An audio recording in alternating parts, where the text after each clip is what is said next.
Hi, it's Splinterverse. Welcome to another episode of D&D New Releases, where we offer first impressions of new third-party products for Dungeons & Dragons. We cover up to 20 titles from Dungeon Masters Guild and up to 20 more from DriveThruRPG each week. The titles are presented in alphabetical order by site, and all of them are linked in the video description. Purchasing the books using those links helps the channel, but you can also support us by purchasing one of our best-selling books.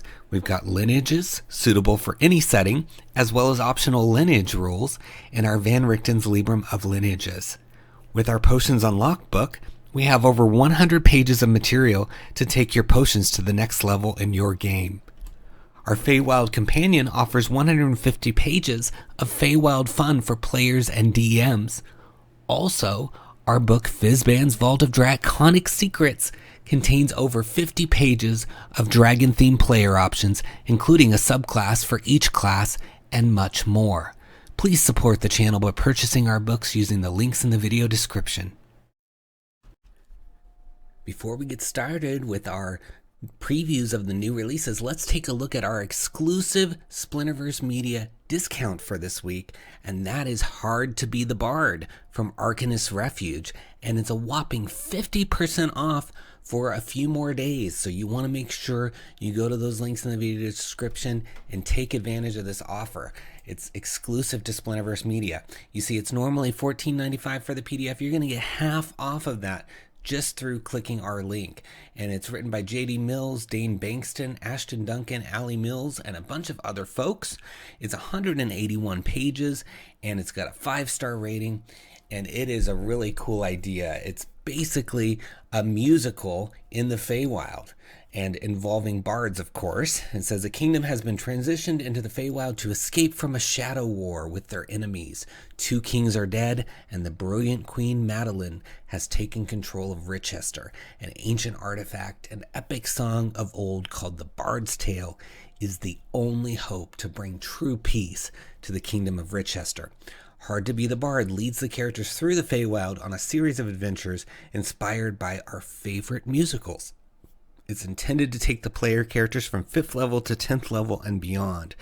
There's advice and examples for facilitating musical implementation at the table, 30 unique encounters, 18 new magic items, 24 new monster stat blocks and NPCs, plus 63 unique NPCs in addition to those monsters. So lots and lots of options in here, and I love that there's information on facilitating musical implementation, because I'm sure you could play this without actually singing or doing any of the musical stuff, but it's nice to have some help implementing that. So if you ever want to have some sort of musical thing involved in your table, you can, using some of the material inside this book. And you can see it's beautifully laid out with lots of white space, where easier on the eye to see, with cool little borders and fun artwork.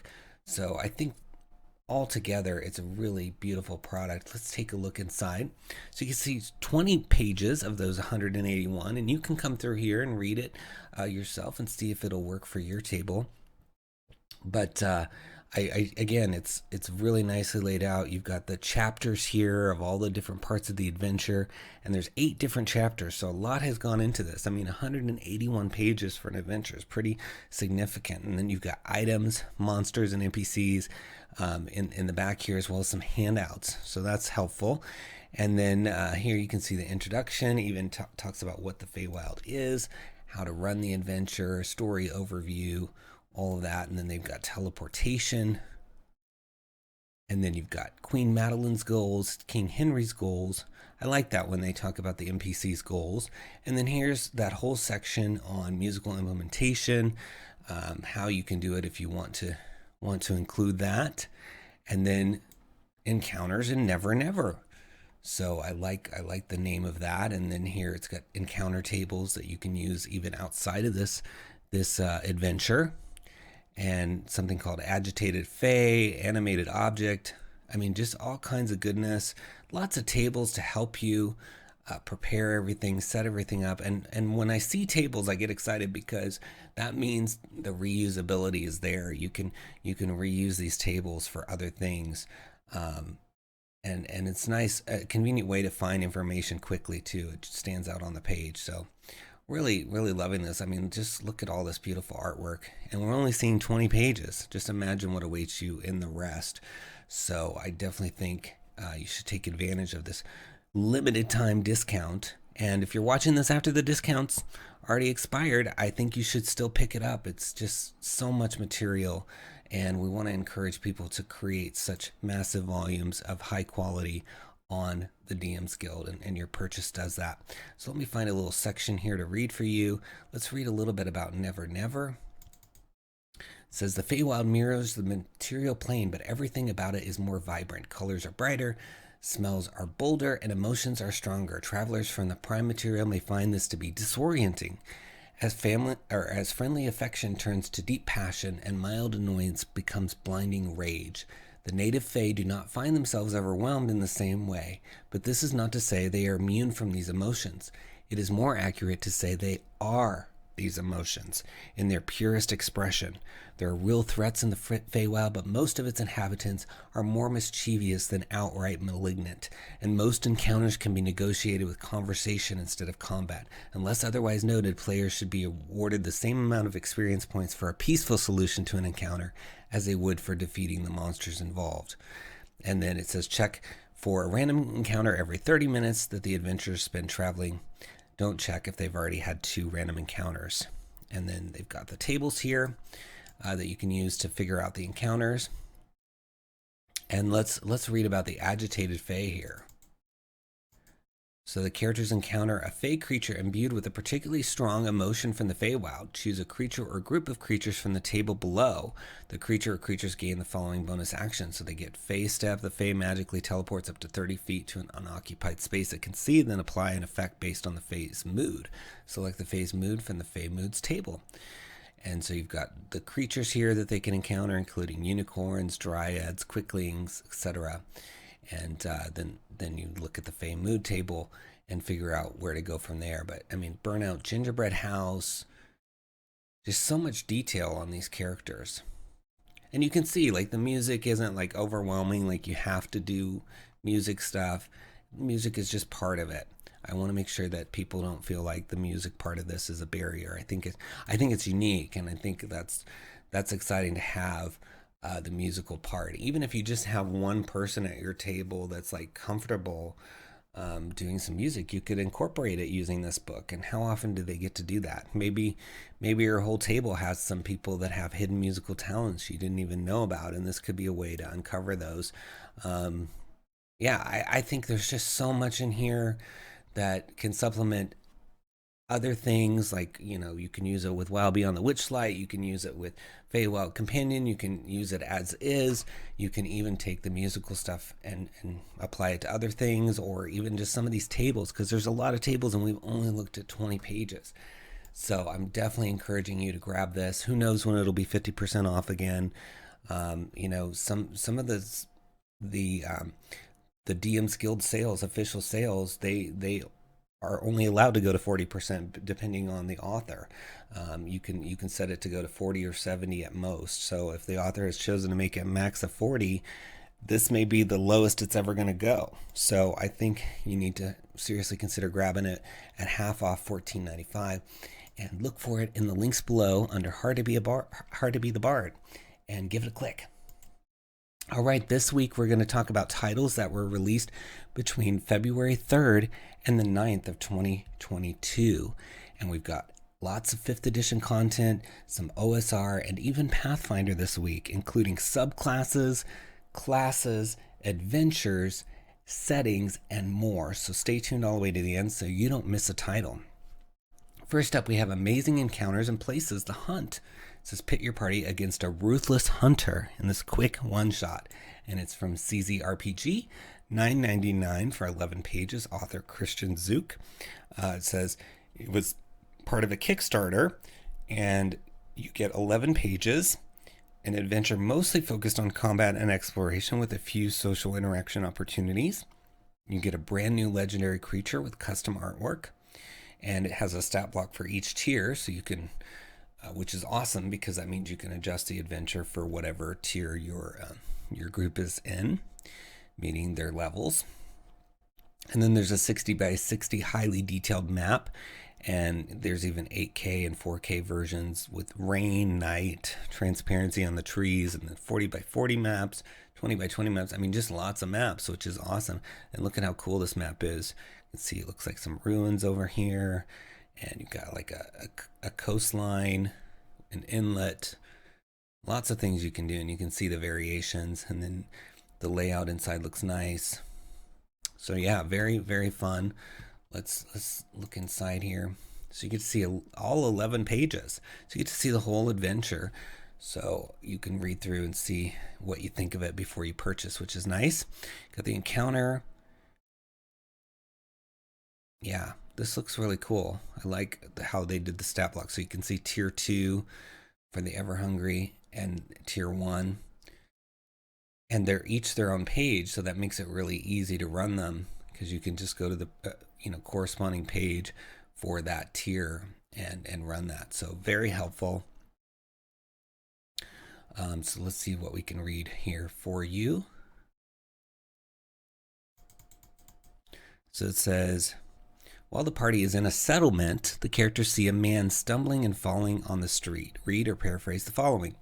While walking down the street, you and others notice a man stumbling down the street, whispering something and falling to the ground.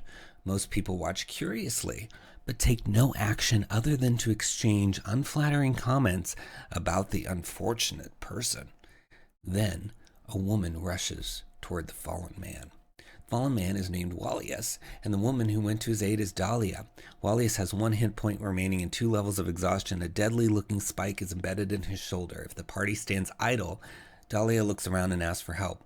Healing Wallius gives him enough strength to speak again. The party may want to investigate the spike, so on a successful intelligence investigation check, they discover that the spike is 1 foot long, has blood on the tip, and the part that protrudes from the shoulder is covered with a slimy substance. And you can see here the authors have, again with the tiers, put different DCs. So for tier 1, they'd only have to beat a DC 13, etc. So again, super helpful.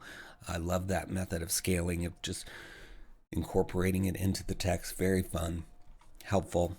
All right, so if you're looking for a quick encounter with a bunch of maps and a really good price, $9.99 to get 8K maps and 4K maps of all these different locations, that's a pretty good deal, because normally, one 8K map is around $5, so I like that. And it's under Amazing Encounters and Places, The Hunt, in the links below. Give it a click.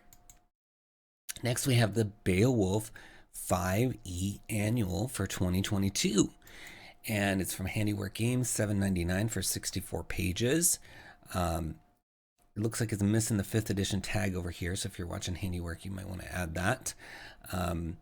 But it is for 5th edition, and it says it collects all the beautifully illustrated written material from the Beowulf digital packs, 1 to 8, into one mighty hoard of treasures. Now, it doesn't include every single little thing, like I don't think the tokens and some of the other little things are in this pack, so keep that in mind, because you may want to buy the individual packs. But I did like that they bundled it together as a singular book, so you get a detailed inspiration for making Beowulf characters. And keep in mind, Beowulf is duet system, which is really fun. We have a whole video on that book, which is introducing the Beowulf system, 5th edition, but duet meaning one player and a DM.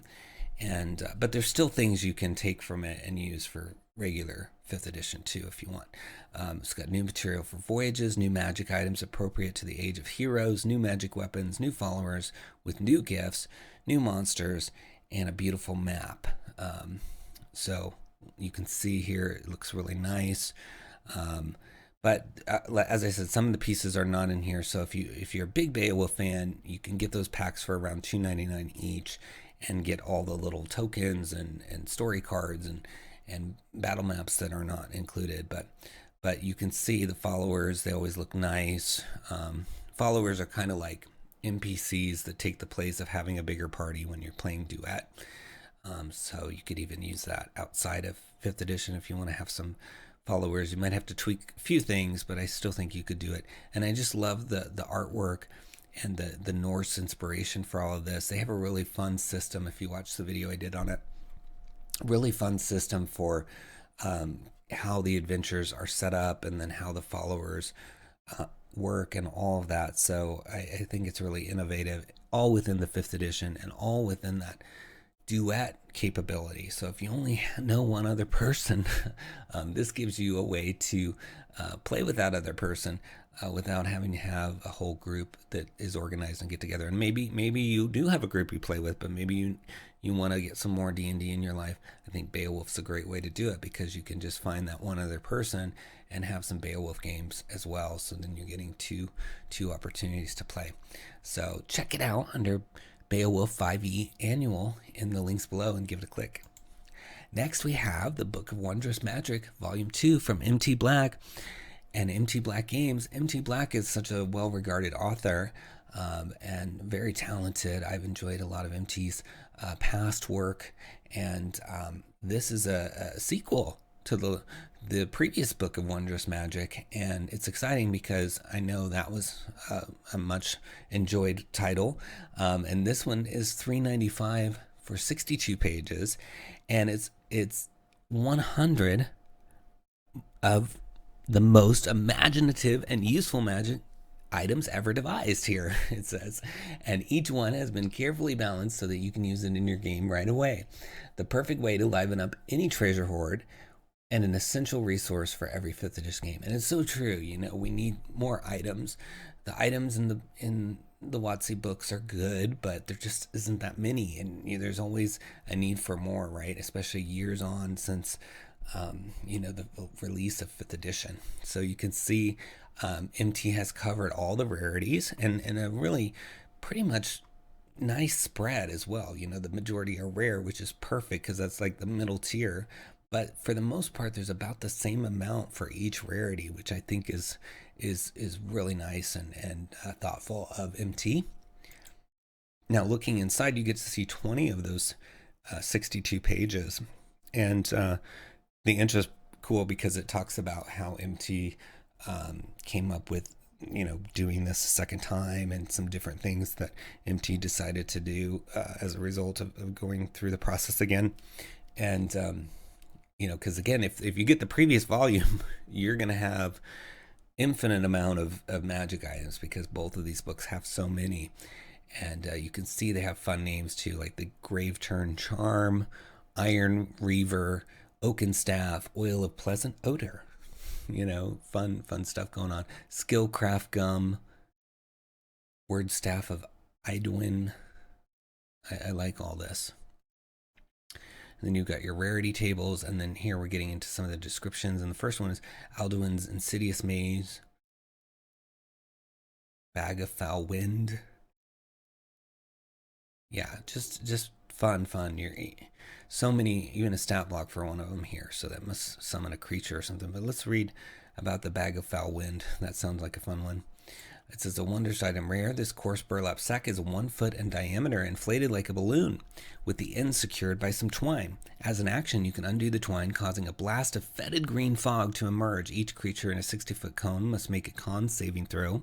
Creature takes poison damage on a failed save, or half as much on a successful one. Creatures are affected even if they hold their breath or don't need to breathe. Once you use this item, it becomes deflated and cannot be used. If you retie the end of the sack with twine, it reinflates after 12 hours and it's ready to use again. And I like that, the way that you have to get it working again. You don't see that often with items. And then let's look at Alduin's Insidious Maze. It's legendary. And it says this item is a 3-inch cube of electrum that has an intricate geometrical pattern inscribed on each surface. The interior contains 27 1-inch cells connected to each other by a network of portals, forming a maze. One of the cells contains an escape hatch. The cube walls are immune to all forms of damage, and each cell is filled with an anti-magic field and a low-gravity field, the latter allowing easy navigation in any direction. While holding the cube, you can use an action to cause a creature you can see within 60 feet to be transported inside it. The target shrinks to a height of 3/4 of an inch and remains inside the cube until it escapes. The target can use its action to attempt to escape by moving between the cells. When it does so, it makes DC 17 intelligence check. If it succeeds, it finds the escape hatch and appears in the nearest unoccupied space, restored to its normal size. If it fails, it can repeat the check in subsequent rounds, and the DC is reduced by 1 each time. Very cool. And once you've used the item, you can't use it again until the following dawn. And then there's some little flavor here. It says many consider 𝙒𝙗𝙤 to be the greatest wizard that ever lived, and he was a master scholar of both magic and the natural world. He created the insidious maze to study the intelligence of various creatures. So fun. I mean, so many options in here, all kinds of things. I mean, there's coins, chairs, caps, candles even. So if you really want to change up those items in your game, maybe your players have played with you for a long time and they've seen a lot of the official 5th edition items and maybe even some other ones that you've pulled in, but you could really surprise them with a bunch of new ones. And I mean, with over 100 for only $3.95, you're bound to find some value in here. I mean, even if you just found like 4 items, I mean, $1 an item, that's pretty reasonable. I think this is a really great price for so many items. I mean, it's not even $1 an item at $3.95. That's awesome. And it's a best silver seller in its first week. That means it sold over 100 copies in its first week. So people are loving this. You should pick it up. It's under Book of Wondrous Magic 2 in the links below. Give it a click.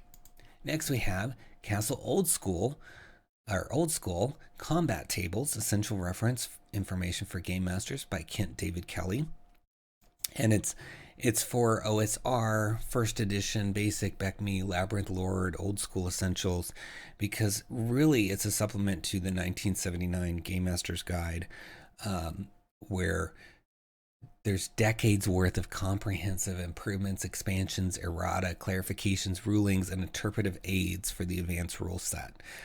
There's supplementary notes provided for particularly enterprising game masters that will also allow for conversion to 5th edition and essentials. So I think you're getting a lot here if you play any of those systems. And I really enjoy Kent David Kelly's books.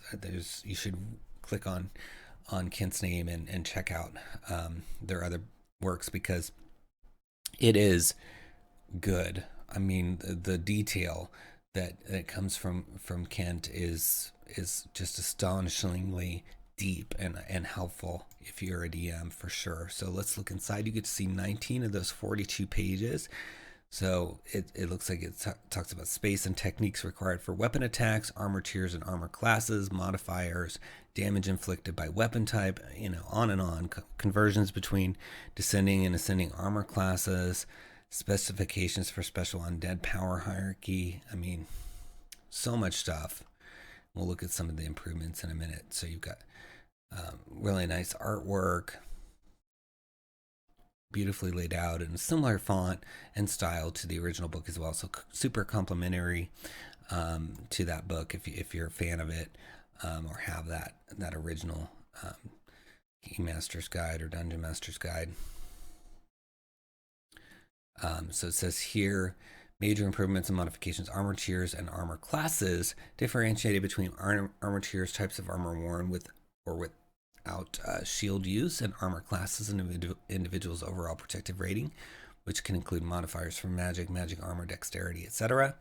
Clarify the protective nature of bronze plate mail depending on the appropriate attack arc. So lots of changes to kind of bring some of these tables into more usable state. The original Dungeon Master's Guide is great, but it was their first or second attempt, depending on how you look at it. And so naturally there were some things that maybe were a little less organized than they needed to be, or a little unclear. And so Kent has done a really good job here of going in and reorganizing that stuff to make it. And combat was particularly one of the challenging ones. So a lot of these relate to combat, but you can come in here and read this full list of tables here and see if you could benefit from any of these updates. But I really appreciate Kent's work, all of the Castle Oldskull school books are good. So check it out. And it's under Castle Oldskull, combat tables in the links below. Give it a click. Next, we've got DM Yourselves by Tom Scott. It's a solo and GM-less roleplay for 5th edition and OSR. And it says it's $8.95 for 88 pages. It's already sold 50 copies in its first week. And it says it's a sequel to the Mithril bestseller DM Yourself, which gave you a system for playing published D&D 5th edition adventures solo. This book extends those rules to allow you to play DM-less with more than one player, but also adds ways to get to the story to help you start, ways to help you overcome blocks, ways to play with RPGs other than 5th edition, and ways of getting through the story faster with more immersion, more of the epic cinematic set pieces, and less dice rolling. So it says it gives you a variety of systems and game mechanics to help you, and it says using the principles of the DM's Yourself system, simplicity, immersion, and narrative, this book includes character creation, rules for balancing the adventure depending on the numbers of PCs and sidekicks. It says how to play solo together with somebody else, and how to emulate your sidekicks to give them a life of their own. Experiments with time and space, speeding up play with the story mode fast combat system. Resolve any combat in 3 to 5 roles. Very nice, using montage, viewpoints, scenes, and other film techniques. And appendices, loads of extra stuff, including a fully playable DM Yourself tutorial adventure, a recap of the original DM Yourself system, guides to soloing 2 of the most popular recent 5th edition campaigns, and how to adapt DM Yourself to other systems, including OSR titles, Pathfinder, Starfinder, Call of Cthulhu, and Savage Worlds.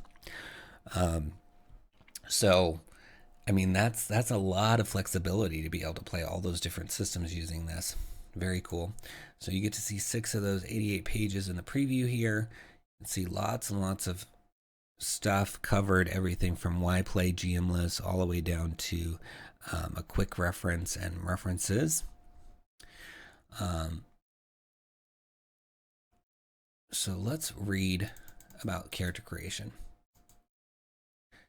It said the original dealt with the best way to rebalance adventures for single PC and sidekick. This was achieved in 3 ways: increasing the power of the PC, adding a mixture of safeguards and checks to help with the action economy and to provide a safety net against poor dice rolls, etc., and lowering the difficulty of the adventure slightly by reducing the monster's HP. It also described how to give your character a list of default behaviors as a summary of their usual actions when adventuring.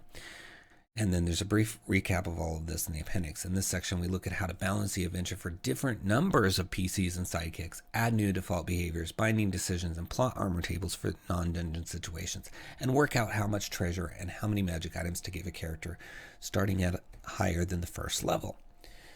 It should be noted that in development since DM Yourself was written, there are now 2 official systems for 5e sidekicks. The simpler of these is presented in the now free Essentials Kit rules and takes sidekicks up to level 6, but the online adventures that came free with the Essentials Kit box give you sidekick rules up to the 12th level. The rules that came with Tasha's are more complete and allow the sidekick to be any creature with a challenge rating of 1/2 or lower using its ability profile. However, while it's fun to occasionally have a wolf as a sidekick, I find this does rather limit the banter.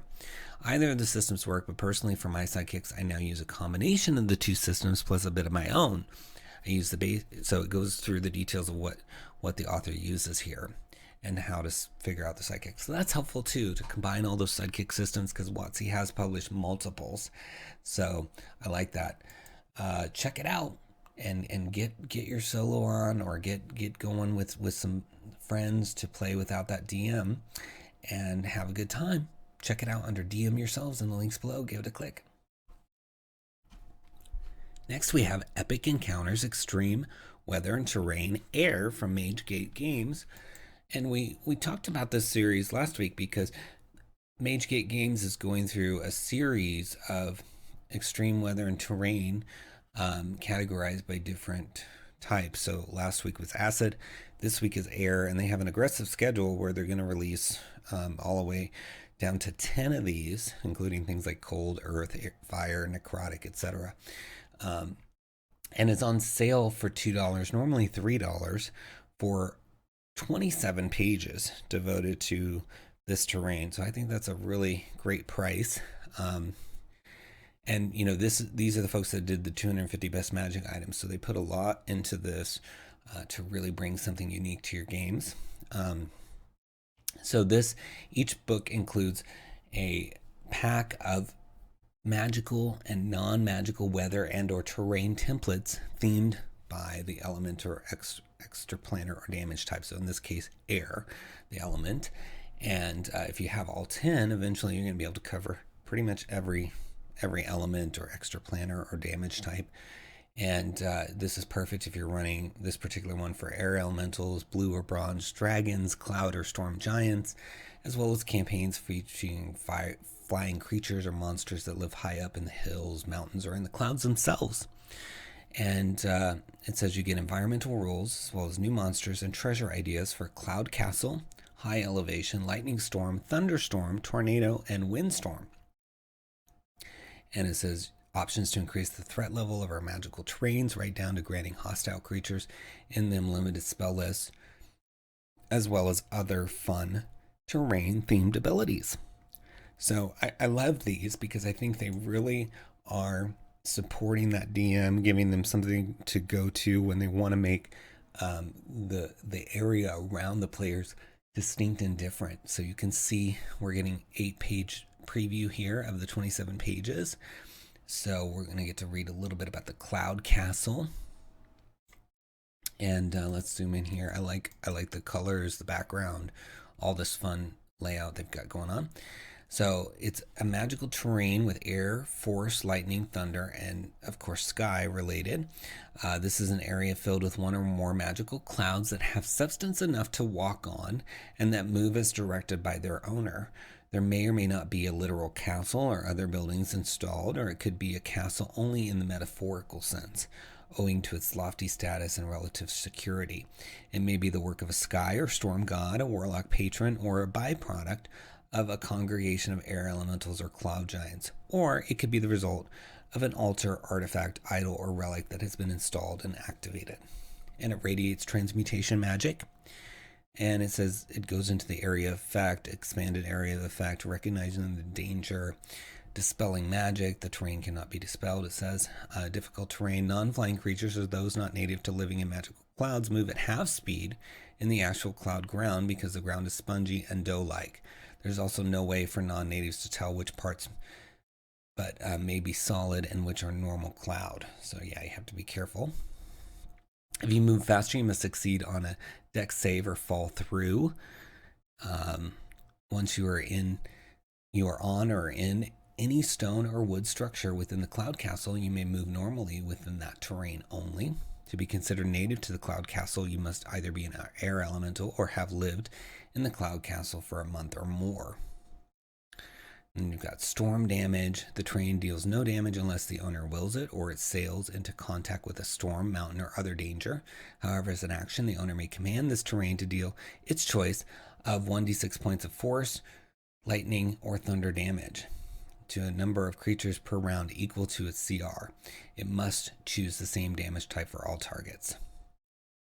And it's got storm magic, conjuration, just goes into so much detail. Tremor sense, cloud cover, terrain anchor, boss fight, duration. Says the primary monster or villain in this terrain, always the Cloud Castle's owner, gains storm aura, non-allies within 30 feet of it. Take 1 point of thunder damage per round. This damage is in addition to any similar abilities, traits, or powers the monster or the villain has. Valid targets within 5 feet of the storm aura take 1 point of lightning damage and 1 point of thunder damage per round instead. So this book really has you covered if you want to do anything with the air elements, from cloud castles to windstorms. It's all in here. So I'm liking the direction of the series. I think it could be really a great resource for the DM, trying to make it feel like another place for the player. So I think you should check it out under Epic Encounters, Extreme Weather and Terrain Air in the links below, and give it a click. Next we have Fantasy Mercenary, a modification for 5th edition with this cool little black and white pencil sketch cover from Cuervo Games. It's a suggested price of $1 on Pay What You Want for 34 pages. And it's an OSR themed modification for 5th edition. So it's taking parts of OSR, overlaying them on 5th edition. So if you like either of those systems, you might enjoy this. since the priorities are speed, simplicity, incorporating ideas from basic, and making the lore more token-esque. Designed specifically for one-shots and short campaigns, mainly because it's been my experience that campaigns tend to fall apart quickly, and then it often takes too long for new players to get into a game, or for an impromptu game to get started on a road trip, for example. So if you're looking for a longer game with more in-depth character creation, this isn't it, but I think it's well suited for its purpose. So you just need to keep that in mind. But you could try this if you want to have in those scenarios, a camping trip where you play a little bit, or you want to try some one-shots or short campaigns. So there's apparently 8 basic classic styles, no races, background, spell list, spell slots, skills, or feats. There's no proficiency bonus or saving throw proficiencies. There's lightning fast character creation, ability score minimums for each class, collapsed levels. You can only go to level 5, but it roughly covers the same power and numerical differentials as the full 1 to 20, but with lower hit points. Carrying capacity, player characters can carry a number of large items equal to their strength score. Large items are marked with an asterisk. There's only 2 alignments possible. Differences for weapons, armor, and initiative, and a bunch of other changes. And what's cool is it's a pay what you want. So you could pay 0, download it, read it, see if it's really going to work for you, and then come back and pay. Or you can go ahead and pay. I mean, you're getting to read. You can read the whole thing in the full preview as well. You don't have to pay 0 and then download it. You can just read everything in the preview because it's all 34 pages. But it's going through the differences here. It is significant changes because you have different classes. It talks about languages. And then what's also nice is that when they go into the classes, they've kind of made it like a worksheet. So it'll tell you, okay, the strength is 3d6. So you can go ahead and write that in here. So you could just print this page for somebody to play the rogue, and they've already got kind of what they need to do because it's got the rules, etc. right here as a worksheet. So I thought that was a smart idea. And you can see elves, dwarves, those are classes instead of, the other things that you're used to. That in 5th edition you combine a race and a class, but here the race is a class. And then you've got equipment. It's harkening back to those older systems like basic. And then a whole section on adventure design. And this is cool because there's this whole table on adventure design. Is it sabotage? Is it investigation? Is it a framing situation where they're going to frame somebody, a deception, etc.? So even this table alone, I think, is worth the $1 price, because you can use this. Think about it. You can use this objectives table. I'm going to zoom in so you can see it a little better. You can use this objectives table in 5th edition without this modification, because it's saying, the objective of the mission here is assassination, eliminate a specific individual or individuals. Or if you roll a 5 to 8, it's bait or distraction, lure an individual or group away from their main target. So that could be objectives for an NPC, that could be objectives for an adventure, that could be objectives for a faction. I mean, reusability right here for you. Rewards type is academic, arcane, clan, familial, tribal, church, etc. So I see a lot of options on that page to reuse. So yeah, I think you should grab this. It's only $1 to try it out and see if it works for you. Even if you just tweak a few things based on what you saw, because you could say, okay, I'm gonna just take the alignment change here. I'm just gonna have 2 alignments. But I appreciate when people are trying to mix it up like Cuervo Games does here. So I think you should investigate it further by looking at the full preview, reading through, see what's gonna work for you. Start that by clicking the link in the video description for Fantasy Mercenary and check it out. Next we have Fantasy Token Set 46, Farm Animals. And when I saw this, I was so excited because I thought, this is really needed. I mean, you don't have this typically in the token sets. The token sets are mostly NPCs or monsters from the monster manual, etc. So having 26 tokens of animals and carts is really going to add some flavor to your table. You can see they've got even a house cat here. That could be a familiar. You've got chickens, ducks, pigs, dogs, two different dogs at least, goats, bigger pigs, cows, sheep, and horses and bulls. So, I mean, very helpful. And you can see how with the wagon tokens, you can hitch those to the animals. Yeah, that's going to add some flavor.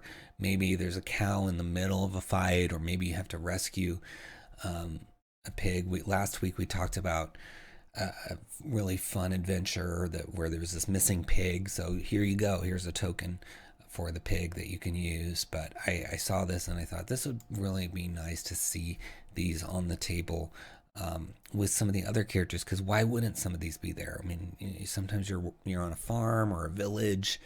You would expect to see some of these creatures, so it's nice to have them represented as well. So check it out under Fantasy Token Set 46 in the links below and give it a click. Next we have Fight or Flight, Kingdom of Aerikar campaign setting from Ben Norris, $15 for 144 pages, 5th edition.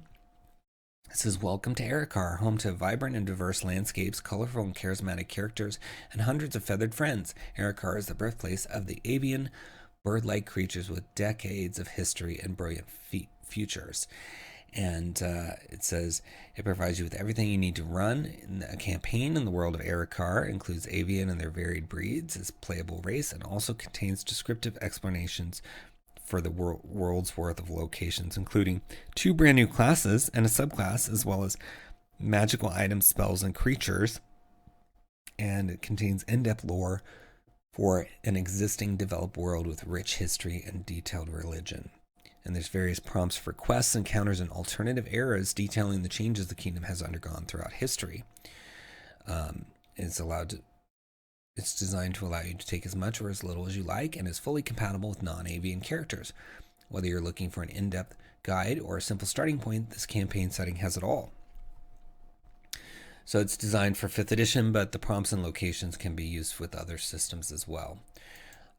So you get to see 10 of those 141 pages, or 144 pages, and it's got the history and lore of the avians and Aerikar, and then it goes into all the different various regions of Aerikar, including something called the Broken Isles and the Rest, and then you've got player options. So you've got the avian race, and then class options. Let's zoom in here and see what those are. You've got the merchant, the nameless, chosen paths, and unworthy. And then backgrounds, you have experiment, alumni, and slide rock champion. And then you've got various creatures. So seems to cover pretty much most of what you would need to get started. And I like this map of Aerikar. It shows you all the different regions that are described in that section. So you get the history and the warring era, etc. Let's go up here and read a little bit about the history. Okay, it says, before life first set foot on Aerikar, the world was at peace. The forest leaves whispered to each other, and the oceans gently lapped at the silent shores. From the darkness of the earth, an energy watched, longing for company, and before long it found some. The ancients, the peaceful ground was disrupted when deafening rumbles shook the earth. A small mountain in the 𝙬𝙤𝙬𝙧𝙬 range, distant from its siblings, began to crack like an egg. A colossal figure crouched where once there was rock. The figure stretched to its full height, towering at over 100 feet. The creature was beaked with large wing-like arms that dragged along the floor, rocky protrusions growing from the being's flesh. The first ancient Gargan was born. The energy beneath the ground watched as the oceans raged, the skies grew stormy, and the ground ruptured. More of these colossal creatures pulling themselves into the living world. The energy remained hidden, disliking the violent and primitive tendencies of the gargantuan creatures. Before long, the ancients found reason to fight amongst each other. And then it goes into details about these ancient battles. So you're getting to find out about this ancient history of this newly created world here, which I really appreciate,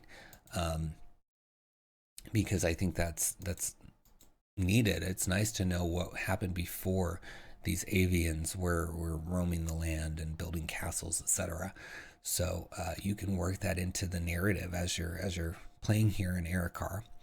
So it could be lots of fun for you, and I know people like anthropomorphic characters, and playing as bird folk would be really fun. So I think you should check it out under Fight or Flight, Kingdom of Aerikar in the video description links. Give it a click.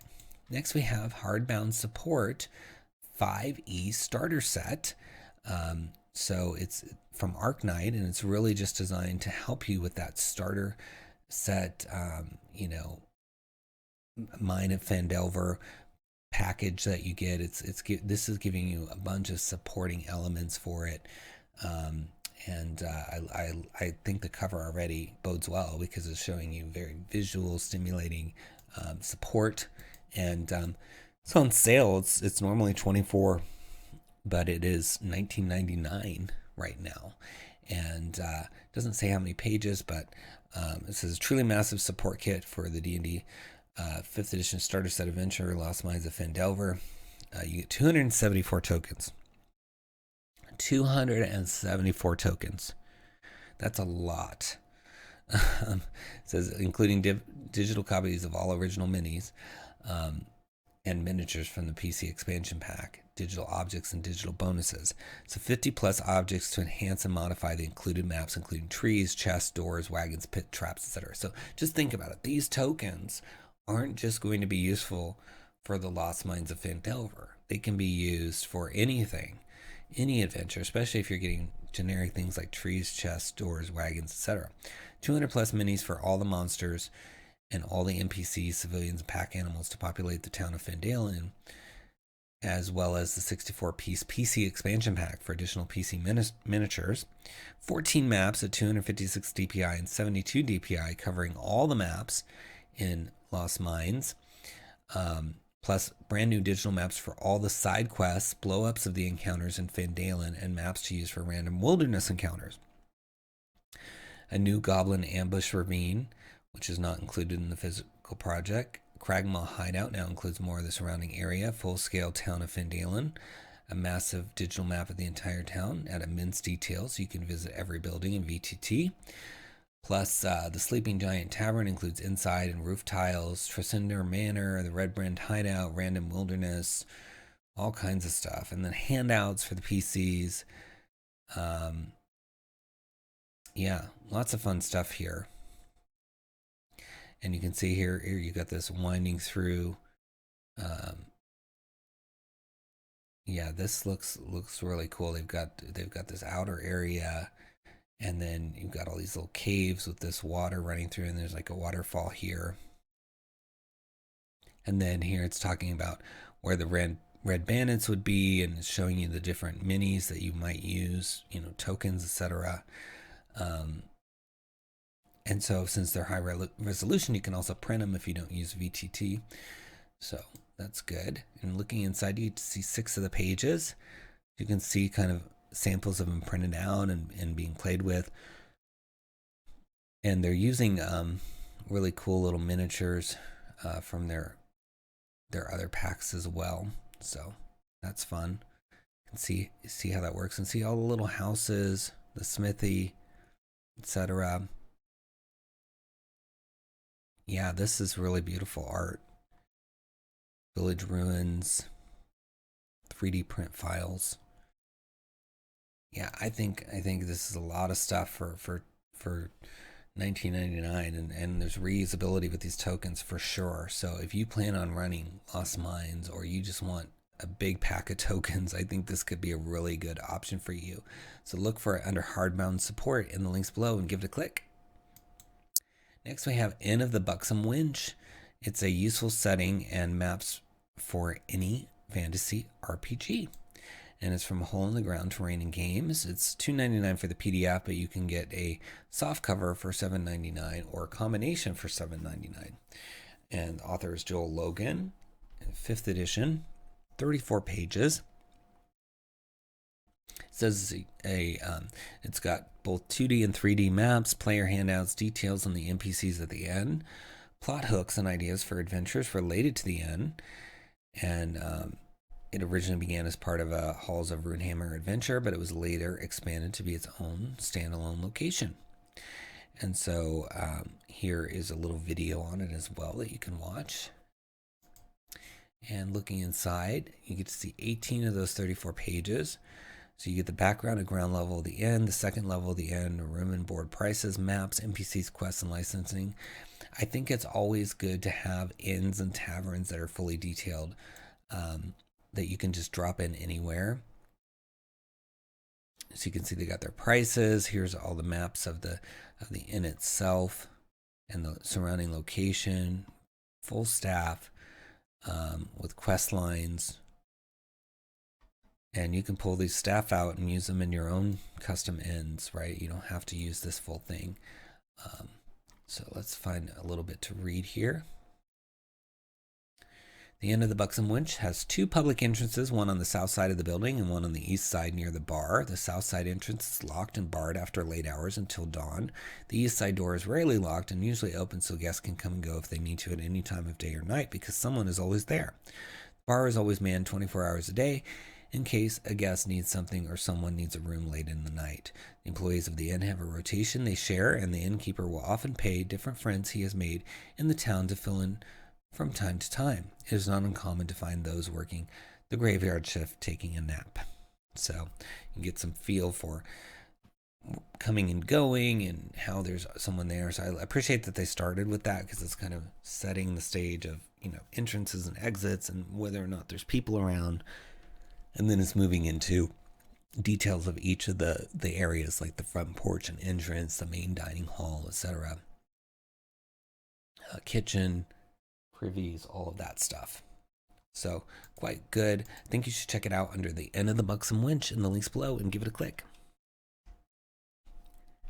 Next we have Jiggles and Wiggles, Gelatinous Cubes Rule from Philip Reed Games, $3.95 for 2 pages, and it's already a best copper seller, and it's got 2 5-star ratings.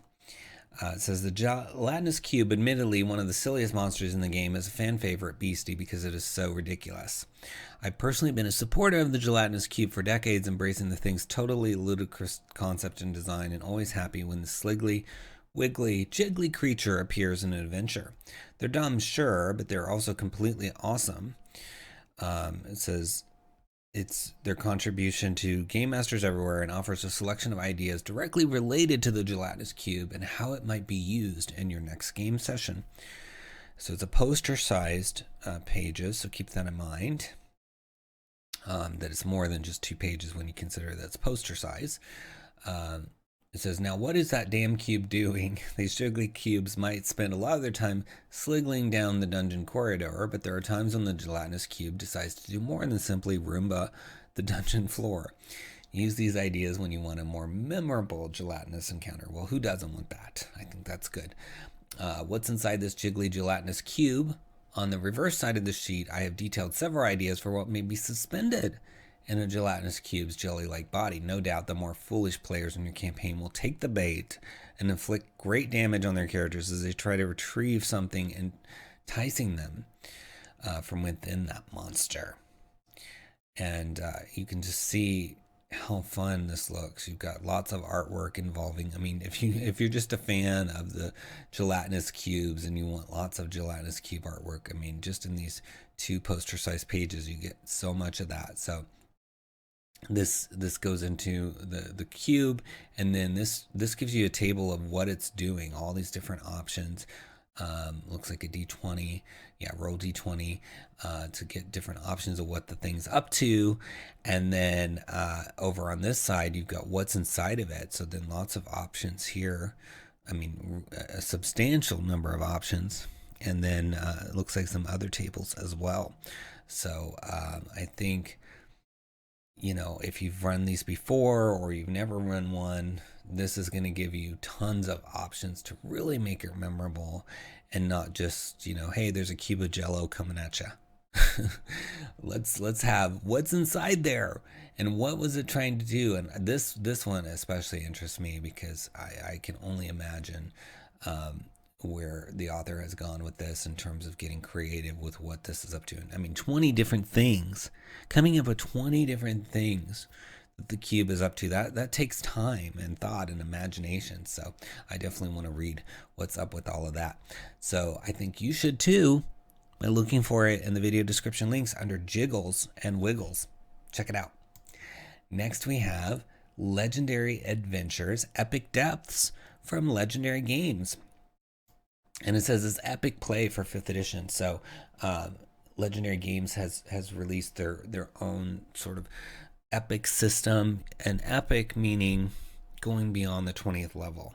So whenever you see epic in relation to 5th edition, it has to do with going beyond the 20th level. And so they have a link here to their Legendary Adventures Epic 5th edition, which talks about, how to make things go basically above the traditional 20 levels. So you might need that to play this, but I think that's worth checking out as well, because it would be, I think, a really unique experience for your players to have a 20 plus level campaign, and I think the name epic is appropriate because you would be epic in power at that point. And so it's $9.99 for the PDF of the 46 pages, but you can also get a softcover for $15.99 or the combo for $17.99. It's got some high ratings already, and author is Mike Myler, and it says, "Doom down below, Merlin summons the party to his tower for a dire task. Find where important figures from across the globe have gone and free them from captivity. Of course, once the adventurers discover what's really going on, it's a whole lot bigger of a problem than some kingly kidnappings and missing empresses. Indeed, the entire world will be affected by what the PCs learn about beneath the waves." So you can see there's an epic warlock, epic herald, various things in this animated GIF they've got here. So you get a subterranean underwater adventure for characters of 21st level, statistics for the Jorstans and Porosine monsters, as well as the dreaded Marwolaeth, beautiful isometric cartography, pre-gen characters of 21st level for every class, and a printer-friendly black and white version. And they're going to have another one that continues. So this is really for level 21, and they're going to have one for level 22. So, this could be really fun. I mean, maybe even just start the characters at 21 and just let them have this real epic experience. And if they're giving you pre-gen characters, then I think that would be really easy to do because they can just pick something from those sheets. So let's take a look inside. You get to see 6 of those 46 pages. So the prologue, then all the chapters of the adventure, epilogue, and then ally NPCs and the pre-gens. So you got your adventure synopsis, meeting Merlin, chapter 1 down below, and then here's one of the maps. So let's talk about chapter 1 here. When Merlin is done conversing with the party, he sends them on their way. Merlin snaps his fingers and a shimmering field of white light explodes from the old mage's hand, sweeping out to envelop each of you in blinding energy. An instant later, your eyes adjust to nothingness. Wherever you are, it is nearly pitch black, save for the softest trail of green light stretching off into the darkness. Once characters have light enough to see properly, or for PCs with dark vision, read the following. The walls of this hewn rock cavern are rough and weathered, but with a quick inspection, you notice that pieces of metal, formed, smelted, and worked upon pieces of metal, are fixed in spots throughout the tunnel you stand in. Small, softly growing green lights pulse in long snaking coils that weave through the stone like thread and cloth, leading further beneath the surface. So, very evocative of this faraway, weird place that they've landed. And that just leads into this epic adventure. So I think you should seriously consider it and just think about it. I mean, it could be truly epic, right? So it's under Legendary Adventures Epic Depths in the links below. Give it a click. Next we have Love and Fools, a 5th edition adventure for 1st to 4th level heroes with this really beautiful cover. I love this cover so much. And it's from Verge Games and Josiah Martindale, and 76 pages for $9.99. It says, it's Valentine's Day. Love is in the air, but so are meddling relatives. A comedy adventure for Valentine's Day. Love and Fools has your heroes unexpectedly yanked into the romantic city of Rio Vera, where they must help a young Felix Luckless on his first date and combat the army of ninja manservants sent to ruin it. So I think the setup is just epic. These people are trying to have a date, and all these enemies are getting in the way, ruining the meal, whatever it is, right? And so the party has to just let that date happen. And it just makes me think of all these slapstick comedies and things that you've seen, and a little bit of a rom-com, right? And what a perfect way to have a Valentine's adventure. At the time of this recording, Valentine's is next week, so if you grab this now, you could play it on Valentine's Day or very close to it. And you can play it anytime. I think it would be fun anytime, but it might be especially fun to do it around that holiday. So it says it's got 60 pages of hilarious mishaps with 6 fully detailed maps and full color artwork. Perfect for new DMs who are looking for an evening adventure, or for experienced DMs who want a break from a long campaign. It can be played in 5 to 8 hours depending on your group.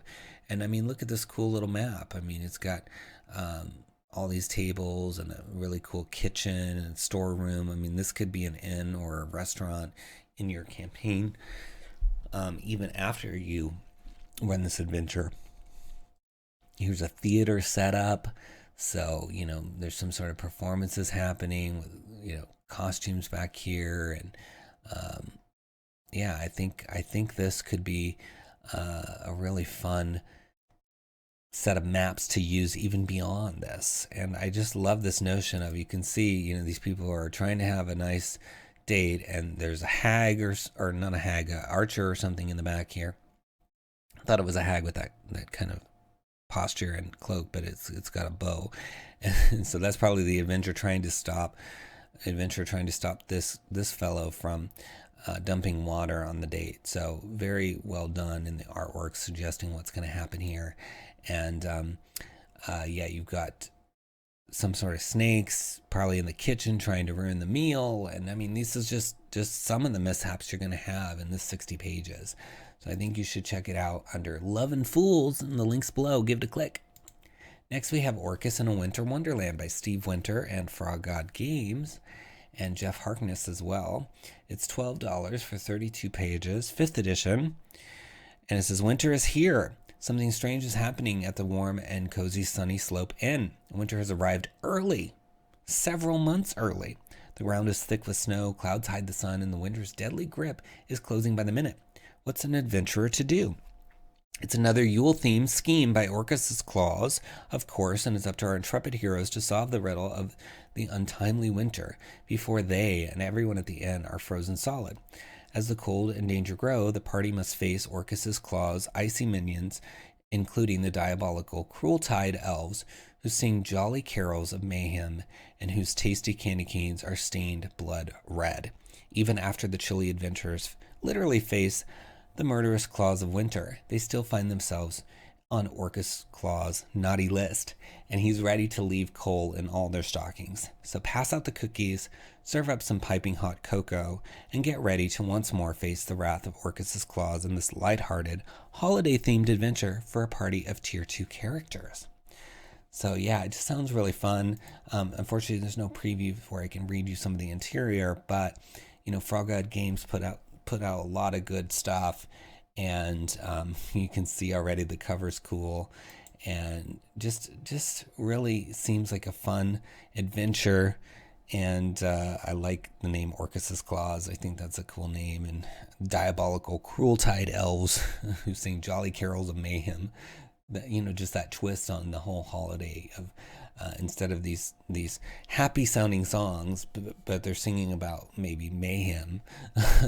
So you could maybe even take some Christmas carols and rewrite some of the lyrics to be what they would sing. And those are easy to sing, right? You don't have to be Adele to sing Christmas carols. You can just sing Jingle Bells with some different words, So I think it would be fun to kind of come up with these jolly carols of mayhem, etc. So check it out in the links below under Orcus in a Winter Wonderland and give it a click. Next, we have Pony Finder, Princess Luminace's Guide to the Pony Pantheon, 2nd edition by David Silver. And this is for, believe it or not, 5th edition, Pathfinder 1 and 2, all in one book. And it's $19.99 for 109 pages PDF, or you can go softcover, hardcover or combos.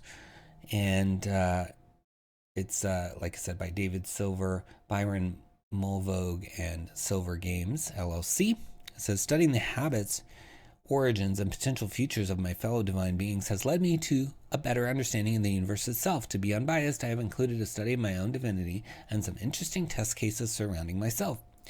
So you've got detailed divine portfolios of the Pony Pantheon, in-depth analysis of 2 species created with the help of divine providence, numerous incantations and techniques worthy of further study, catalogs of esoteric and unusual methods of approaching standard methodologies, etc.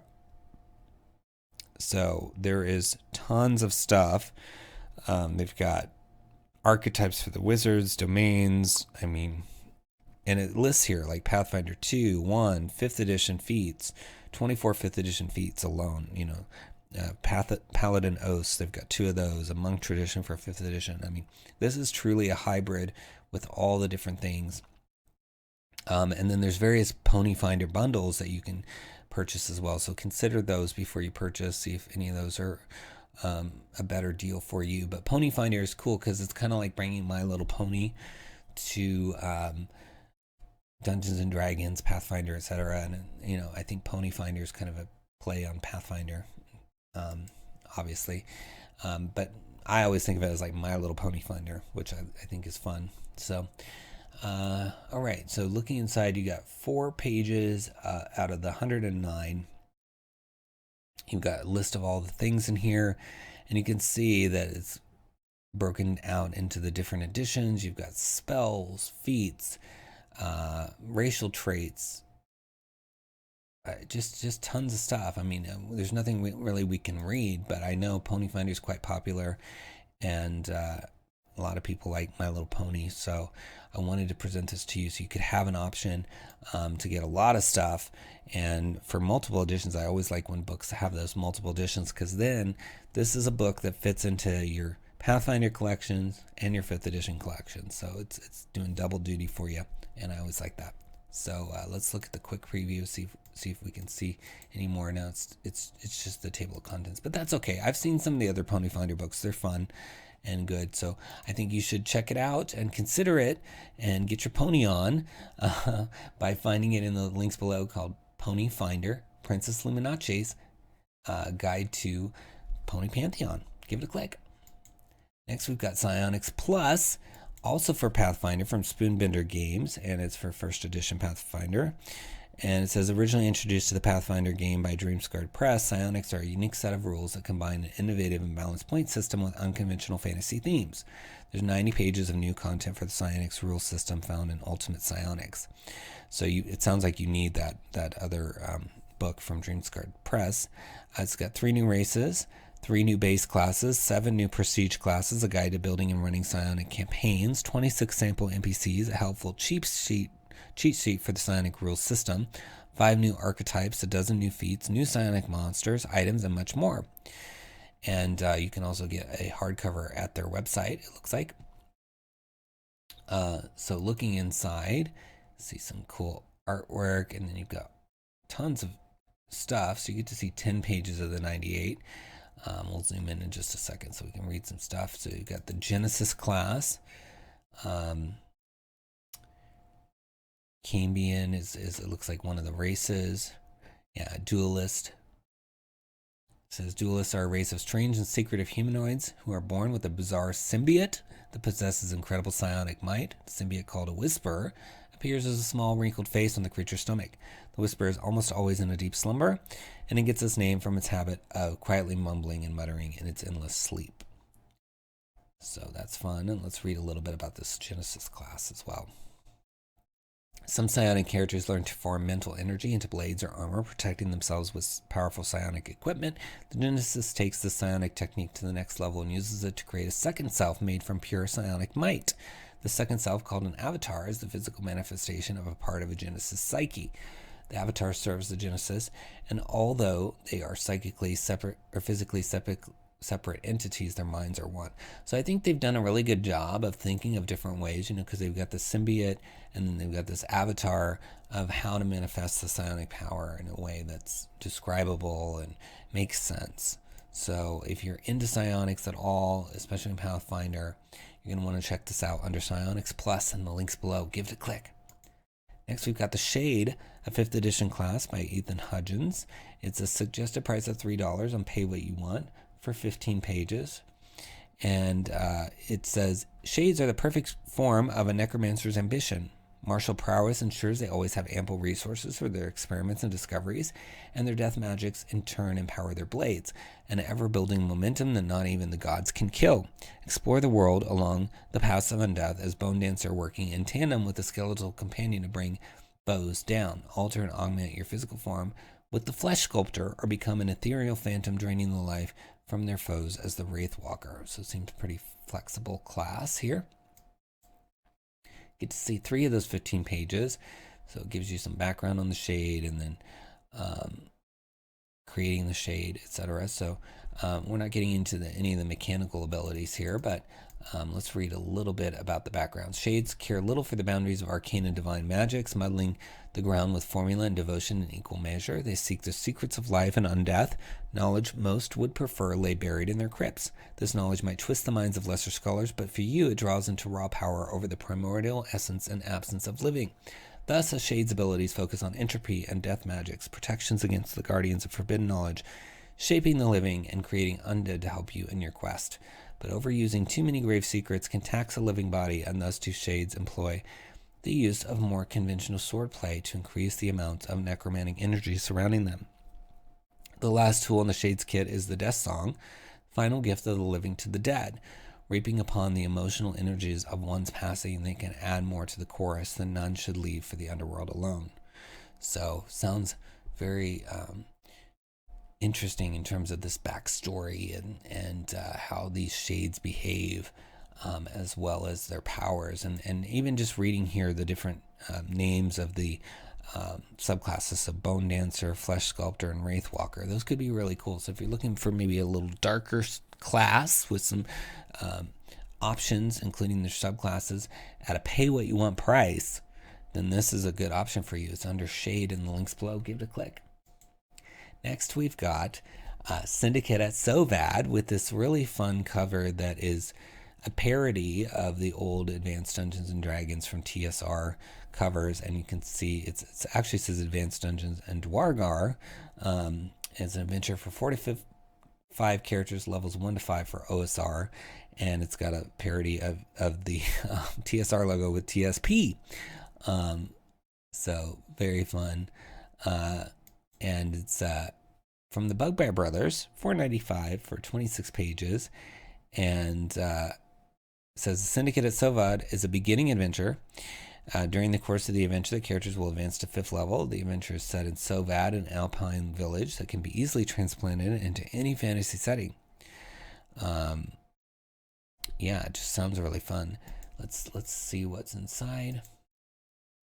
And it's even inside, it has the exact same kind of layout as the old school adventures did from TSR, which is fun. And you get the forward, background, character goals, a little letter, even those old blue maps. Oh wow, this takes you back for sure. If you like the old school stuff, this is right up your alley, because it literally looks like an old school book. If you put it in a pile of them printed out, people would probably assume it's from back then as well. So it says, the heroes begin the campaign in possession of a sealed letter from the Crown's High Command, as well as one map of the town of 𝘬𝑗𝑎d. The Crown had recovered this map from a Sphinx informant. It reveals 4 marked houses in 𝘬𝑗𝑎d. In actual fact, these are the homes of the families the Syndicate has abducted innocents from for this year's upcoming event. Each member of the adventurer party has been contracted separately for their unique talents and offered 100 gold pieces as compensation. Payment will be rendered in full upon completion, but secrecy is of the essence. In addition to their adventuring gear, each adventurer has been provided with a metal-encased pill containing cyanide in case they are ever captured or compromised. Individual heroes can choose whether or not to disclose that they were chosen as a candidate for the mission, or to keep this information secret. It is up to your players whether the characters know one another or not. Wow, I like that setup, and that they're already contracted to do this. Yeah, because it bypasses a lot of that kind of like, what are we doing? You can get straight to the heart of it. And then the lamppost. So the adventure begins on a Thursday night beside an innocuous-looking lamppost on a narrow dirt road. The road is hemmed in by coniferous forest on both sides. The valley passage is the only road in or out of 𝙬𝙬𝙬𝙀. A cold alpine wind intermittently howls down the path, but otherwise there is a deadly silence that hangs in the cool twilight air. So super good writing there in terms of giving you that feeling that you're in this place and you've got these fun maps. I mean, to me, it's giving you the feeling of a dark place, but also this TSR feeling, like I'm back there reading a new module from back in the day from, first edition. So I think that's just really fun. I hope they continue doing these parodies. Yeah, because I think this is really, really cool to see this look of it. I don't know. Can't say enough about it. So you should check it out under Syndicate at 𝙬𝙬𝙀 in the links below and give it a click. Next we have Town of 𝘏𝑗𝑏, setting guide for 5th edition by Gabrielo Despent, and it's $3.99 on sale, normally $4, and it's 17 pages, 5th edition. And it says, 𝘏𝑗𝑏 has the reputation of being a vibrant town. Curious individuals pass by the town often as its port connects the continent to strangers from other places. It includes 11 NPCs, 2 factions, 6 shops, 1 tavern game, a ship that the party can charter, a handout for your players, an overarching town plot, D6 tables to help you build your sessions, maps with 3 different versions, hyperlinked PDF. So, few tweaks. It can be used for other fantasy RPGs as well. That's awesome. And you can see already some of the layout in these sample images. Let's look inside. So you can see 5 of those 17 pages. So you get your handout, layout of different things. There's an elven marketplace, docks, an arena, slums with details in the state, etc. So here's the map of the town, which is pretty cool. I like the layout. It's got a river running through it from the ocean. And then, yeah, getting into the different characters. Getting a good little sample here. Let me zoom in. It says 𝘏𝑗𝑏 has the reputation of being a vibrant town. Curious individuals. We've kind of read some of that, so let me skip ahead here. Recently, the mayor has been pushing to elevate the town to cityhood. While the general townspeople are apathetic toward the cause, certain individuals are wary of the idea, as the mayor has never used his power for the benefit of the town. Will the people rise up against tyranny, or will the mayor succeed in his plans? And then here you got the Incor's Arena, home of the proud Incorrites. Incor's Arena serves as the beating heart of the town of 𝘏𝑗𝑏, a gathering place for both the rich and the unlucky. The arena serves as a stage for men to earn both honor and gold. And then Ebon Marketplace. Foot traffic in 𝘏𝑗𝑏 usually leads to and from Ebon Marketplace. Clothes, food, and equipment and other basic goods can be found here, adjacent to Plaza Silvano and a stone's throw away from the docks. Unfamiliar trinkets and exotic goods are traded by both local and foreign merchants. Then you've got notice board, quest list, quest giver. Yeah, it seems like a fun little town that you can plop in anywhere, and it's got a lot of details, including that overarching plot for the town.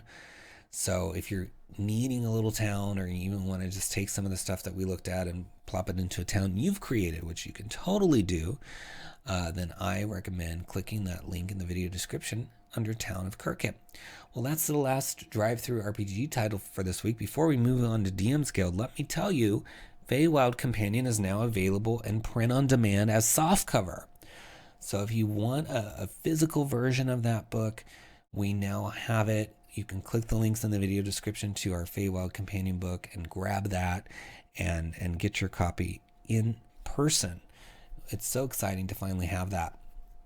And I don't know if you have been following me on any of the platforms, Instagram, Twitter, Facebook, but we started a new program where we are giving a exclusive discount each week on Mondays that we then talk about on Friday as well. And we're giving out free trinkets, plot hooks, little tables, poll questions, something every day, Monday through Friday. So, if you're having that boring work week and you really want to just get a little bit of D&D. I mean, each one of the posts is meant for you to engage with. So we ask you questions if you want to maybe just take a break at work and check out one of our trinkets and tell us what you think of it and what you would do with it in your campaign. But in any case, it's free content for you to use, created by me. I'm writing all of them, so you're getting to see some of my writing. And if you've enjoyed it from the past books, it's in similar vein to those. So check it out. And I'm at Splinterverse everywhere, so make sure you're following me. And of course, please consider clicking those links in the video description to purchase the books that we've talked about this week. That helps a lot. We get a little bit of money from that, and it supports all these creators. And if you purchase anything after you click those links, it's really helpful. And we've got 5 books that we released in 2021 down there as well. I've already talked about Feywild Companion, but we've got another print-on-demand book, Potions Unlocked, with over 100 pages of potions, with vendors and locations and plants and you name it, it's in there. It's really, I think, covers everything you could ever want with potions. So you should, with that one book, should be able to have not only some really unique legendary potions, but just all the bases covered for potion making, etc. And then you've got Secrets of the Draugr, a brand new race that combines the Drow and the Duergar in a fascinating new way, especially in light of the kind of softening of the Drow. I think it's very timely. And there's deities and other fun things in there. And then you've got Van Richten's Librum of Lineages to help you manage lineages in your campaign with optional rules for those, as well as 4 really distinct one-of-a-kind lineages for any setting.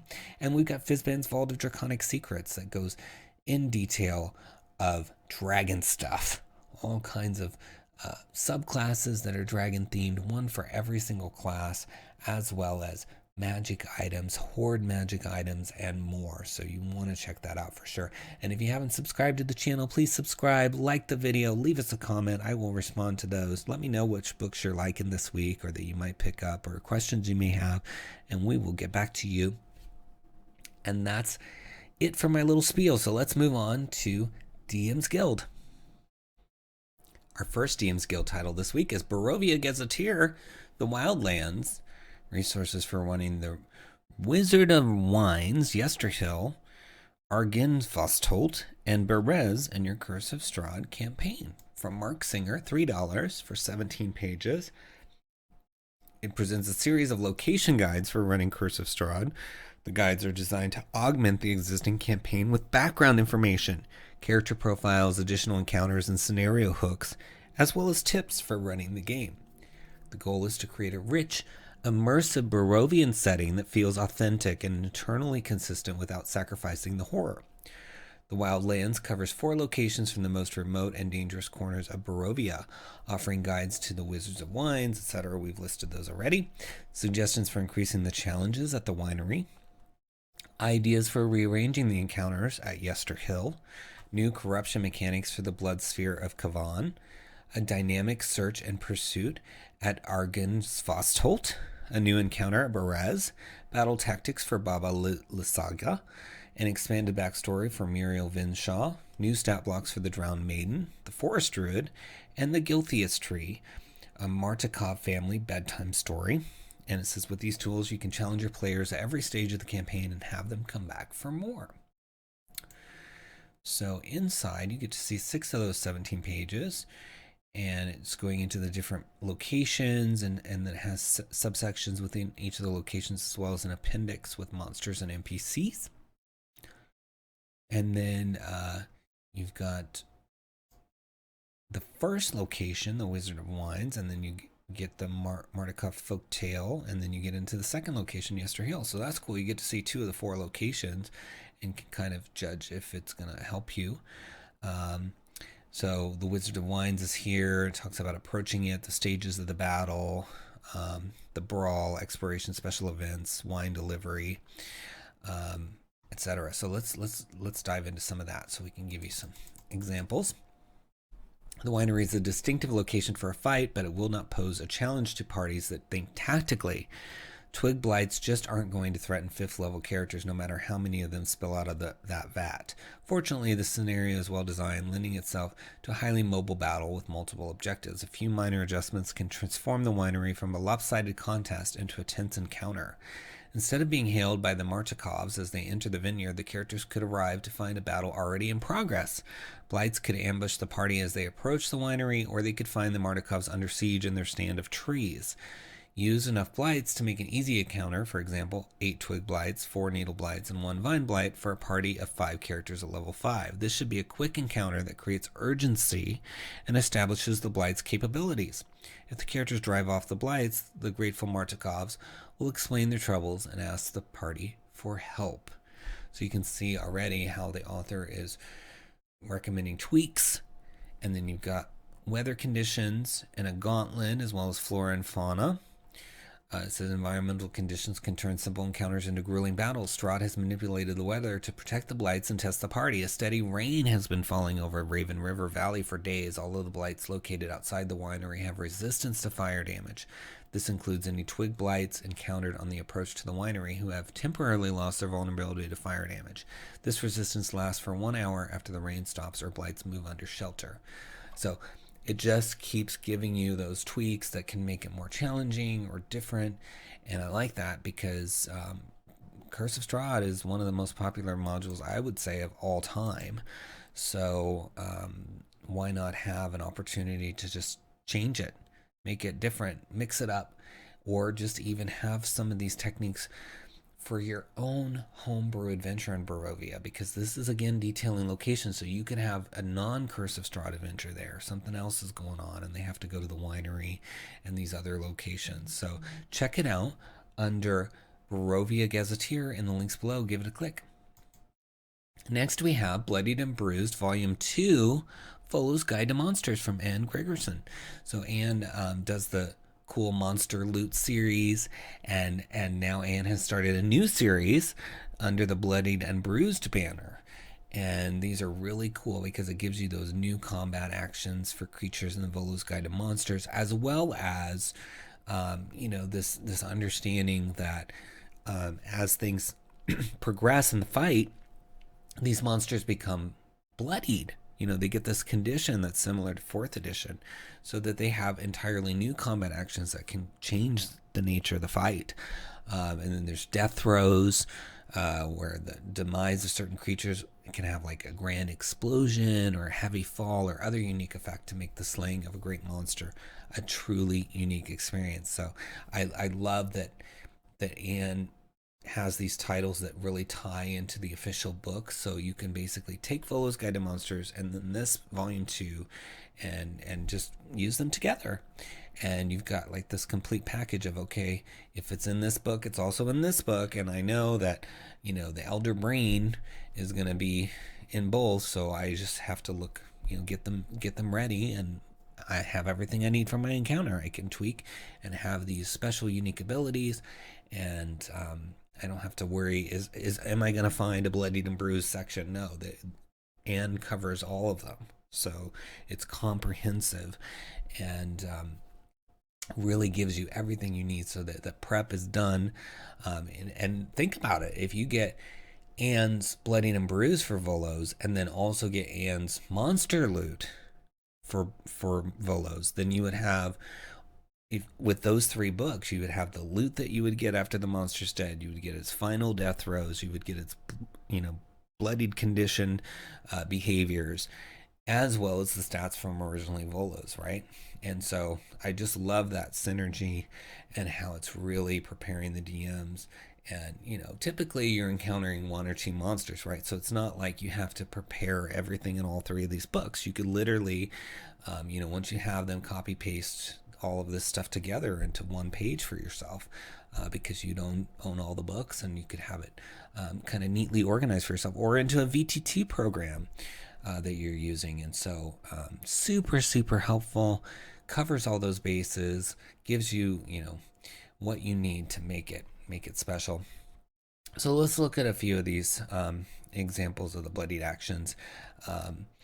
And so it's got when bloodied at 63 HP. The Flind has the following features. It's got a new ability called Point Blank Range. While bloodied, the Flind suffers no disadvantage on ranged attack rolls while within 5 feet of a hostile creature.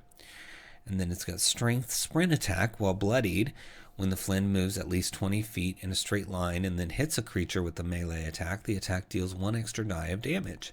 And then trigger ability, Brutality. When first bloodied, the Flind lets out a loud manic cackle, infecting all allies in a 60-foot radius who hear it with an insatiable bloodlust.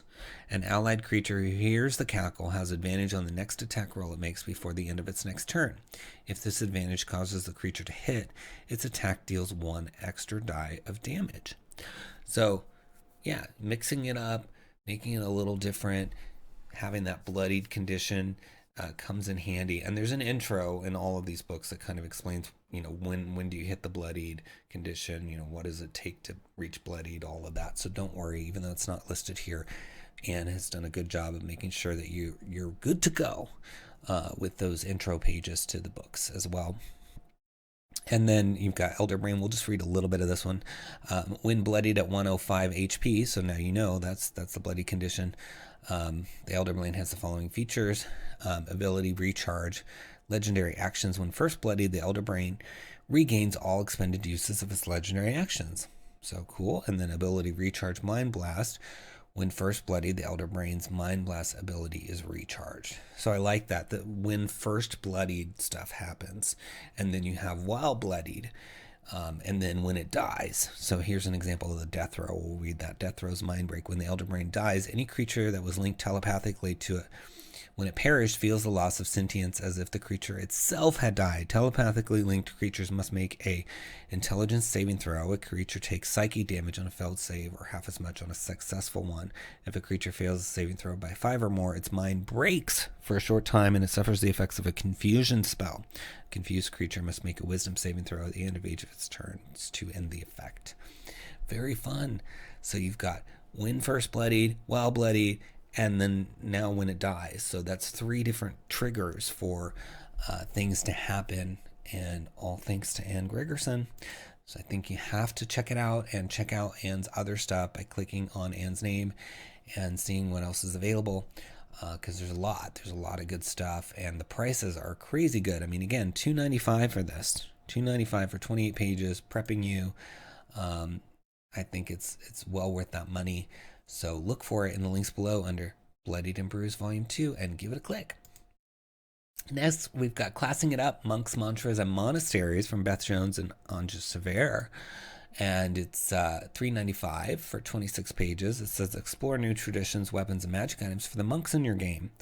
There's 14 new monastic traditions, 3 complete NPC stat blocks of varying levels, highlighting those different traditions, or 3 of the different traditions.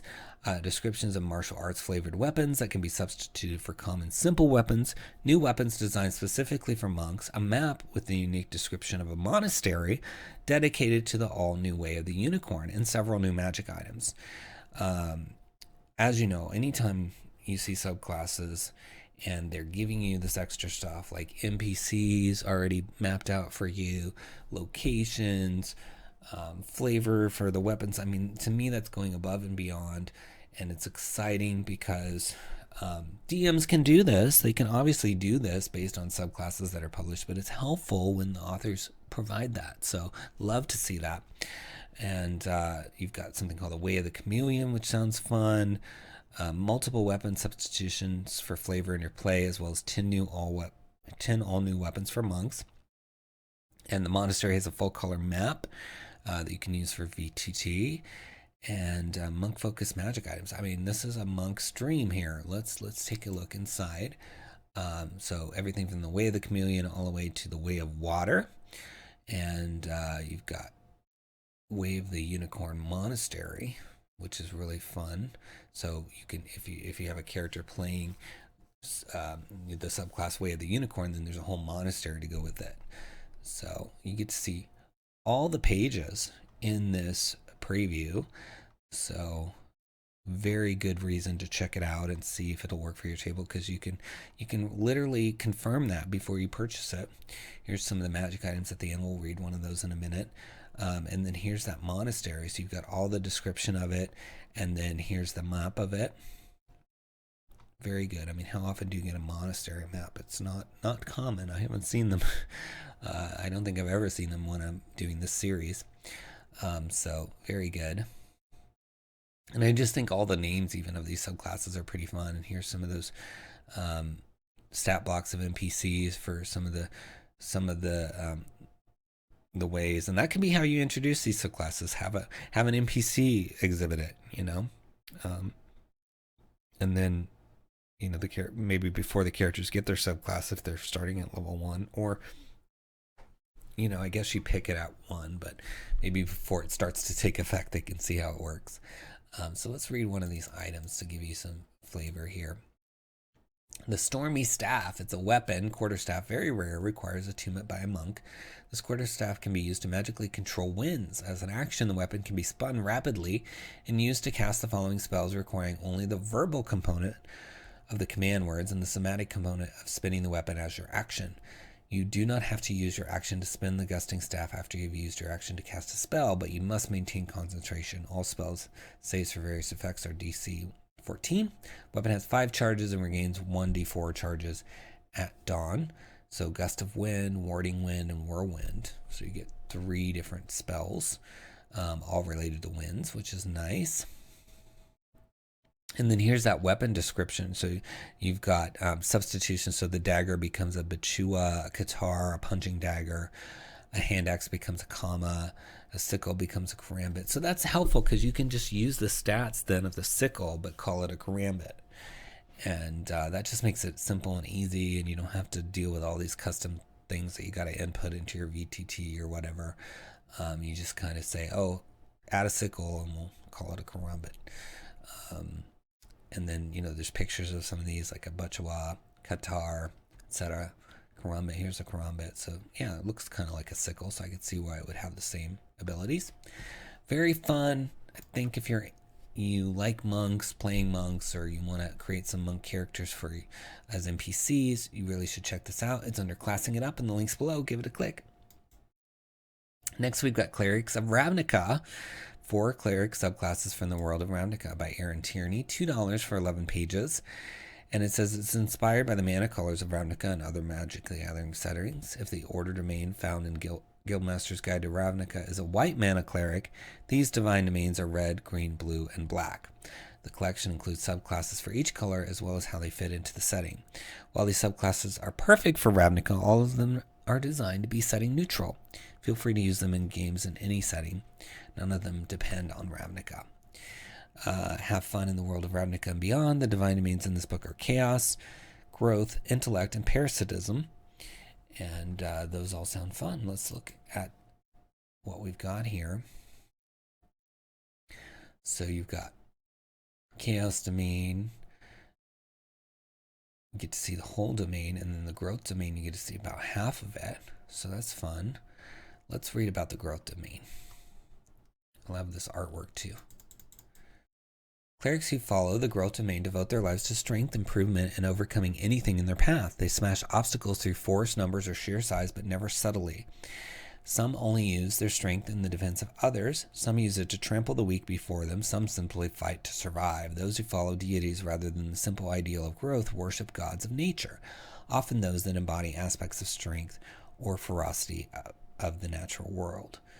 So the channel divinity giant growth, as a bonus action, you can use your channel divinity to the following benefits, which last for 1 minute. If you are smaller than large, you become large along with anything you are wearing. If you lack the room to become large, your size doesn't change. Your melee weapons gain 5 feet to their reach.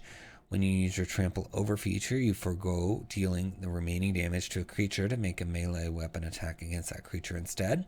You can choose to end these effects as early as a free action. And then for 6th level, Rebuke the Small. If you are wielding a melee weapon, you can topple anyone who would attack you from below. When a creature one size category below you or smaller damages you within your reach, you can use your reaction to force them to make a strength saving throw against your spell save DC. On a failure, they are knocked prone. And, there's a lot of other abilities that you can read. So, yeah, actually, you do get to see all of the growth domain. I was wrong. So, great. You get to see 2 of the 4 subclasses in their entirety. So this will really give you something to think about. And there's a whole chaos surge, which reminds me of the the wild magic sorcerer. So I think that could be fun. I mean, just looking at these, it says your hair transforms into a harmless flame. Remove curse ends this effect. For 1 hour, you have advantage on rolls to maintain your balance, and you do not have to roll to maintain balance on narrow surfaces. Just random things that happen as part of a chaos surge. So fun stuff for clerics, and you need to check it out under Clerics of Ravnica in the links below. Give it a click. Next, we have the Commander class by Darren Kinney. It's $4.95 for 11 pages. Commanders can influence a battle through strategy and tactics or by inspiring their allies to fight with greater fervor. Rarely the one to score the killing blow, but always one to bring about their foe's doom. The commander's strength comes from the bonds between them and their allies. With 4 Dominion archetypes, 20 plus orders, and 4 special commander feats, you will be spoiled for choice on how to play your commander. So that's a lot of stuff to support this new class. And it looks like it's going to have everything in the preview. Yes, all the pages are here in the preview. So you can really dig in, see what works for you. So you've even got the feats here at the end. Maybe we'll read one of those. And yeah, just all kinds of stuff. The dominions here. So you've got 1, 2, 3, 4 different subclasses. So that's awesome. And yep, you've got your information. So let's read a little bit about the commander abilities here. So first level, as a commander, you radiate an aura of inspiration and hope in 5-foot radius from you. Whenever a feature refers to your aura, use this area. Consult the commander class table to see the range of your aura as you level up. So it must get bigger. Presence. As a commander, you inspire your allies to fight with greater fervor. You gain a number of presence equal to your charisma modifier. Whenever an ally within your aura makes a melee or ranged weapon attack, you can spend presence and add +1 to the attack and damage roll for each presence spent. You regain any expended uses when you take a long rest. Fighting style, second level commander feature. You adopt a particular style of fighting as your specialty. Choose one of the following options. You can't take a fighting style option more than once, even if you later get to choose again. So archery, you gain a +2 bonus to attack rolls you make with ranged weapons. Blind fighting, you have blind sight with a range of 10 feet. Within that range, you can effectively see anything that isn't behind total cover, even if you're blinded or in darkness. Moreover, you can see an invisible creature within that range unless the creature successfully hides from you. And that's just some of them. There's other options here. And then influence, you gain an amount of influence equal to your commander level. You can spend this influence to use class features seen below, and then you regain those after a short or long rest. Yeah, just lots of different abilities. You get Enduring Bomb. Whenever a creature within your aura fails a saving throw, you can spend 2 influence and use your reaction to add half your charisma modifier rounded up to the creature's saving throw. 10th level, whenever you use one of your orders that targets a single creature, you may spend 2 influence to target 1 additional creature with the same orders, as long as you both are within your aura. So yeah, having fun with these auras, this area of effect seems like a cool thing, especially for a commander, because you think of a commander as somebody inspiring people and giving them orders as, to what's going on the battlefield and kind of directing them what to do. So I think that's an appropriate feature for sure. So check it out under Commander Class in the links below and give it a click. Next, we have the Cult of Theros, and it is a supplemental god and brief introductory adventure for Theros by Ebba Stewart. Suggested price of $1.99 for 8 pages on Pay What You Want. It says Theros is a breathtaking magical realm of epic adventures made to explore myth, belief, and the impact of those things on the living world. On Theros, legends and gods are very real, and the telling and retelling of stories create the larger-than-life heroes and monsters of nightmare that fuel the endless cycle. Seems like a fun place to drop a pyramid scheme called All About Crypto into. And it's a 4-page straightforward investigation, combat, interrogation, obstacle boss battle affair for a party of 46 characters. So there's an encounter and this new deity in here. So Eneptios, god of the Nyxian phantom treasury. A strange new cult with strange new god has appeared in the fringes of the Pleiades. Eneptios is the god of illusions that is said to have a vault in Nyx, which contains all the riches mortals have ever dreamed of. This wealth is accessible to faithful mourners mortals who give of their material well to be the cult. So you've got the ideals of people that follow an 𝘏𝙀𝙀 champions, earning and losing piety or piety, and you've got all the other traits that you can get with your piety, and then myths. So let's read about the myths here. Myths of 𝘏𝙀𝙀. Myths about 𝘏𝙀𝙀 consist of outlandish promises given by the cult to new initiates. Streets of gold. It is said that the wealth inside of 𝘏𝙀𝙀's vault takes the shape of a sprawling land of golden pillai. Once the vault has been materialized in the mortal world, each believer will one day be the king of their own polis. Coins and chains. The symbols of 𝘏𝙀𝙀 are coins and chains. The coins represent wealth, but the origin of the chain is a mystery. It has variously been explained as the chain that binds 𝘏𝙀𝙀 to Nyx, or as a representation of the cult where every member makes up one link. Or maybe because you're bound to what 𝘏𝙀𝙀 wants. I don't know. We'll see. But it's exciting. You know, we don't get a lot of new Theros content, and getting a new deity is a fun thing to drop in with the piety system. So check it out under Cult of 𝘏𝙀𝙀 in the links below and give it a click.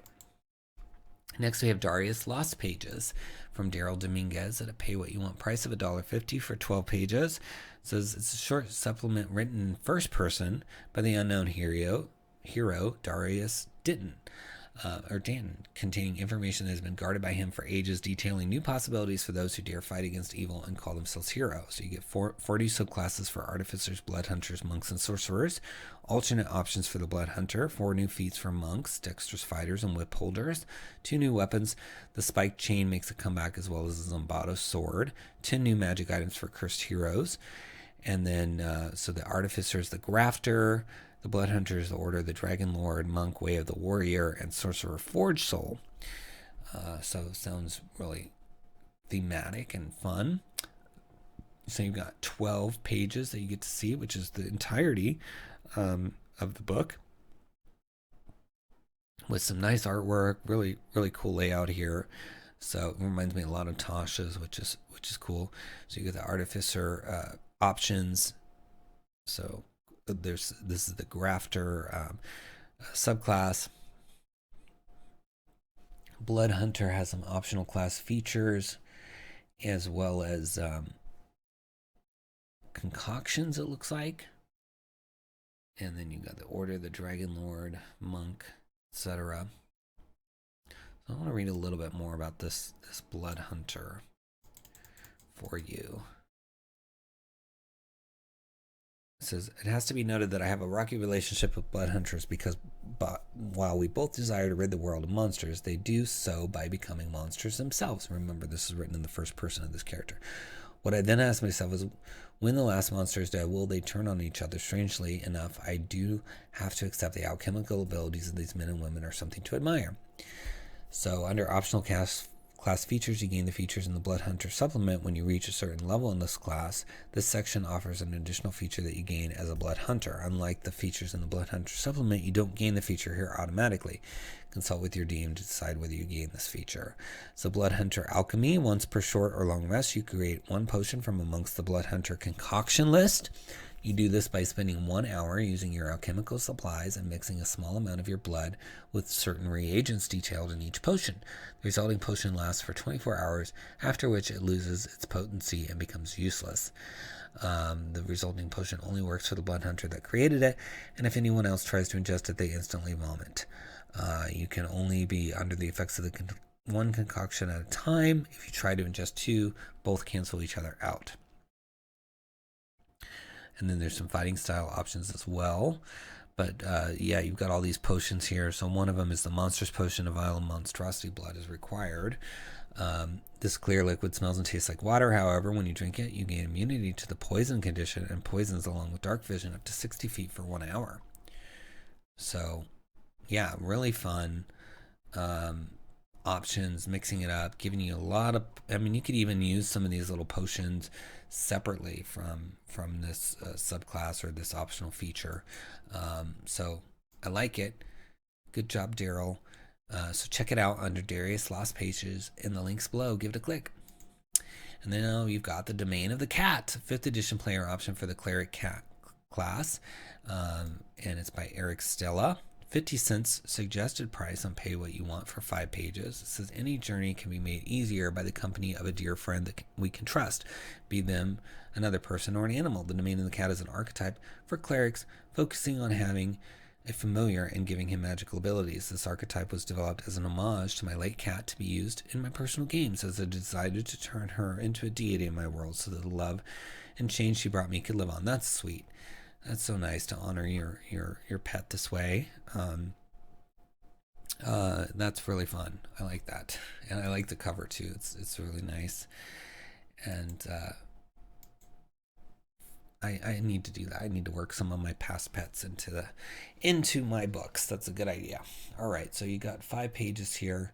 It says, although a newfound deity, many creatures have been finding themselves blessed by the deity 𝙽𝙤𝙘𝙤, a goddess in the form of a cat that promotes silent and undying love, eternal hope, and protection for our pets or otherwise less intelligent creatures that we care for. A cleric that follows the call of the cat learns to use the powers of nature to his aid by wielding the wild savagery of animals. In return, they care for and protect beasts of the world. In many ways, this lifestyle is one of balance.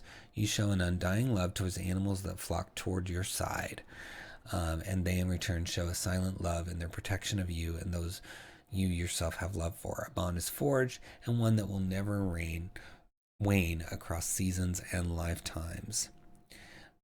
So you've got Friend to the Wilds. Once you choose this archetype, your attunement to the mother of the pets allows you to cast the Find Familiar spell. And the spell works a bit differently for you. When you cast Find Familiar, the creature you summon may be any beast of CR equal to 0 or 1/8. And the creature gains an additional amount of hit points equal to your wisdom modifier times your proficiency bonus. If your wisdom score is higher than the creature's, you may also replace their wisdom score by yours. A familiar summoned this way may also use their action on their turn to make a single attack. The familiar gains a bonus to its attack and the damage rolls. Additionally, once you reach 3rd level, this familiar gains the ability to cast spells. So that's cool. And then it shows you how preparing and casting spells. So you're getting...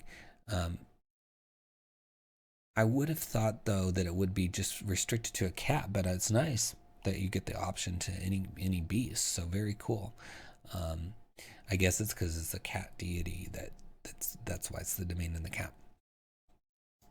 You get the spellcasting ability, Bless Protector, Channel Divinity, Protect Beasts. So after reaching 2nd level, you may use your Channel Divinity as an action to protect every beast around you from harm. Every beast within 30 feet radius from you receives one of the following 3 effects. You end any effect causing the beast to be charmed or frightened, and every creature that was affected becomes friendly towards you. Every creature in the radius that is different or indifferent or friendly to you gains temporary hit points equal to 5 times your level, and their next attack roll in a minute gains advantage. This also applies to your familiar. Every beast must make a Wiz saving throw. Each beast that fails becomes indifferent about creatures of your choice that is hostile. It is hostile toward. This indifferent ends if the target is attacked or harmed by a spell, or if it witnesses any of its friends being harmed. So very fun. I like the artwork, and I love the history. Yeah, you get to find out about 𝙽𝙤𝙘𝙤. Yeah, that's nice. So cool. And people that love cats are definitely going to love this, or even just pets and familiars. So you should consider it for your players. If you're the DM, or if you are a player, consider asking your DM if you can try it. And it's available for so cheap, only 50 cents, under Domain of the Cat, in the links below. Give it a click. Next, we have Encyclopaedia Formulae Arcana Volume I by R.P. Davis and Brian Holmes. It's $6.95 for 30 pages, and this series I really am fond of. I've got all the volumes through G I've purchased. I need to pick up H and I, but it's an exciting series because what it does is it goes through all the past editions of D&D and tries to bring back the spells that are missing. Obviously, some spells are missing for a reason because they've been, a subclass has taken their place, or the mechanic just doesn't work anymore. But so it's not bringing back every single spell because some of them should not work, but it does bring back A lot of spells, and these books are so great to give you all those spells. At some point, I would love to see, if you're watching RP, either a blog post or something that kind of lists the ones that you left out, and like a little short note as to why on each one, like replaced by a subclass, whatever it is, because I think it would be cool to just have a list of ones that got left out and why. For people that are wondering, to buy the whole set, because I want to have the whole set of these as you go, because I think they're just really fun. And this is the 9th volume. You get 140 plus spells, beginning with the letter I. And yeah, the list here, the reasons why. It's already released in 5th edition. It duplicates a subclass ability, has no mechanical impact, deals damage not encompassed by 5th edition designs, such as those impacting ability scores. And then it's in Dragon Magazine because RP doesn't have, or Brian don't have a complete set. If you're missing one, I may have it because I have a lot of Dragon stuff. So ping me, RP Davis. I'll help you fill in those gaps. And really cool, though. I love that they're covering all these old spells, and you can see that, this massive list, and they're assigning them to different classes as well, so that you can get some more spells for your artificer, bard, cleric, druid, ranger, sorcerer, paladin, whatever. Get those spells, lots of spells. And then you get into the descriptions, starting with I Smell Your Fear, and you get to see 12 pages here, so you're getting to see quite a few of these spells in this book. So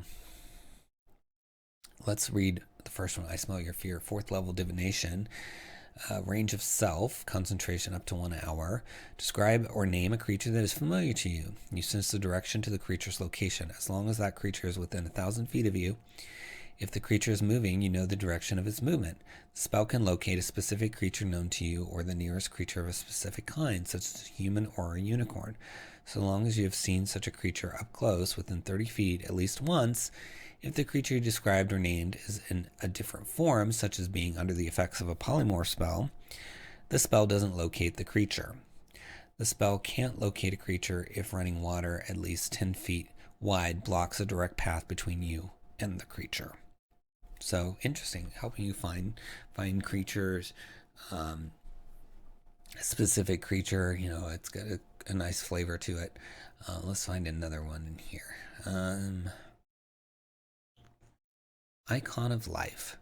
So it's 1st level abjuration, range of self, duration 1 minute. Become a beacon of survival, granting life energy to those around you in a 5-foot radius sphere that is centered on you and moves with you. Creatures in the area who make death saving throws have advantage on their rolls. If you cast a spell using a spell slot of 2nd level or higher, increase the radius of the spell by 5 feet for each slot above the first.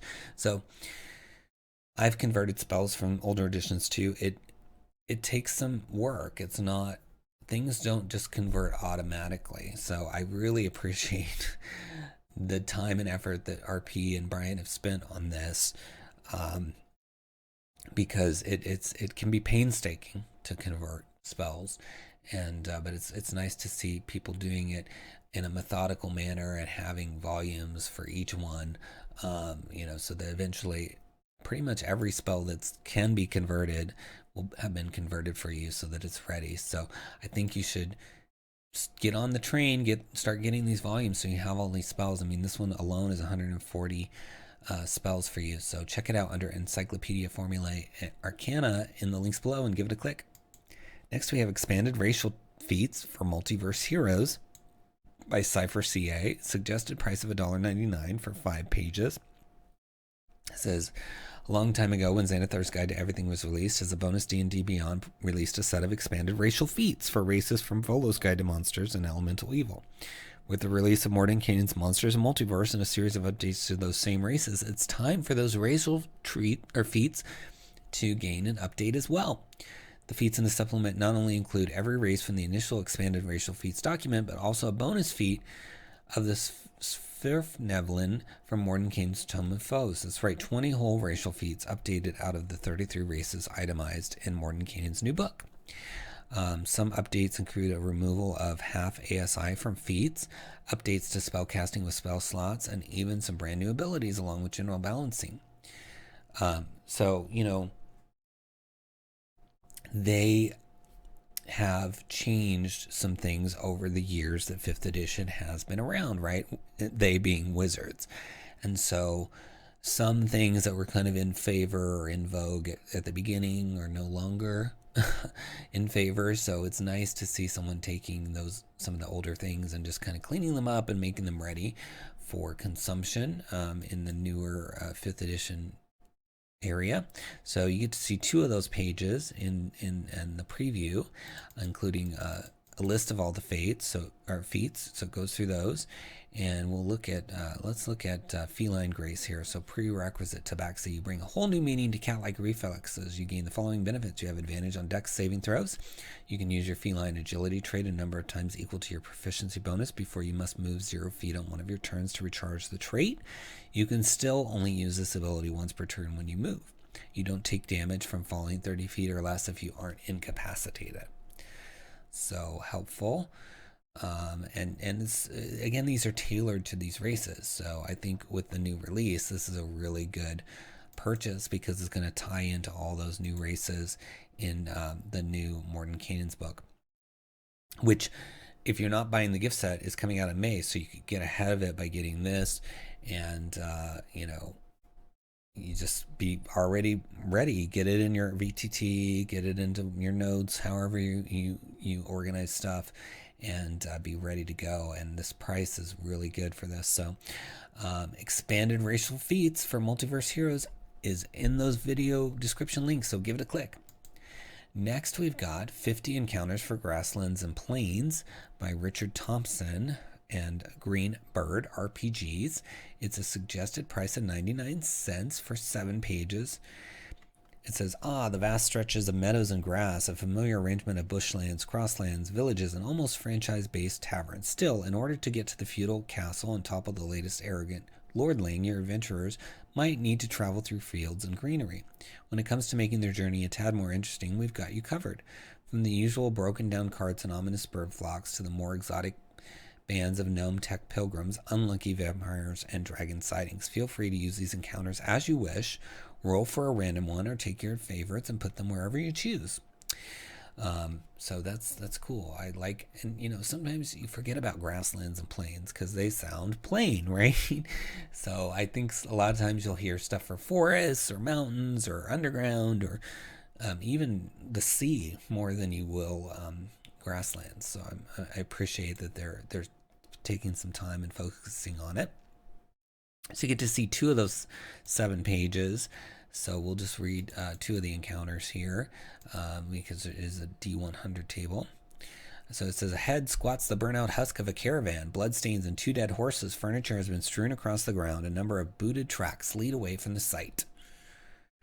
And then down here we've got a wounded adventuring party is licking its wounds. Everyone is badly injured and in need of healing. They have just emerged from a nearby cave that leads to the lair of a hydra, which is alive but also wounded. It's only got 50% hit points.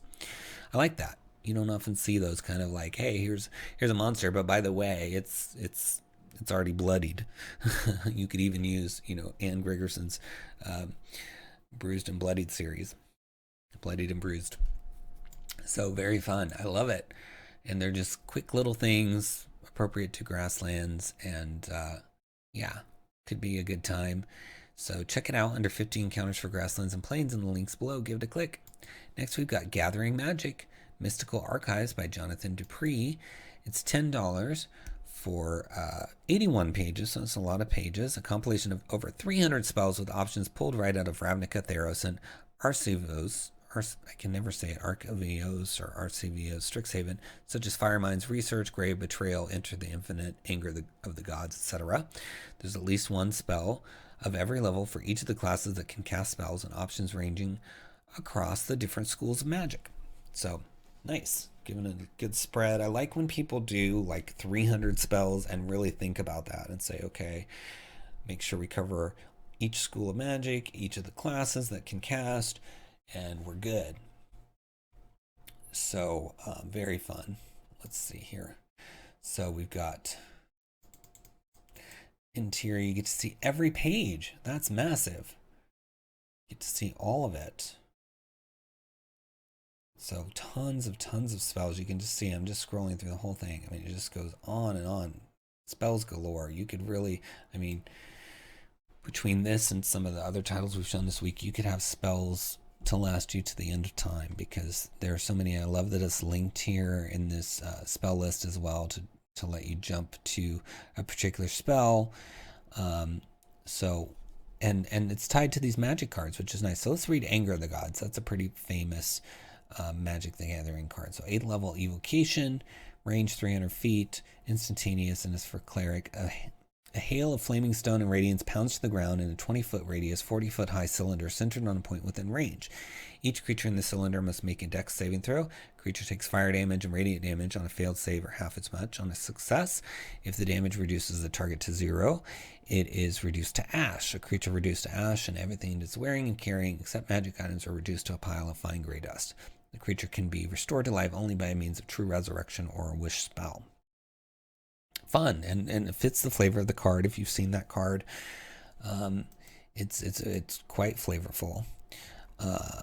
Yeah, I used to play a lot of Magic. I don't play it so much anymore because I'm busy with D&D, but I used to play a lot of it. In fact, if you go back on my channel, there's tons of me playing this game called Hex, which was almost identical to Magic.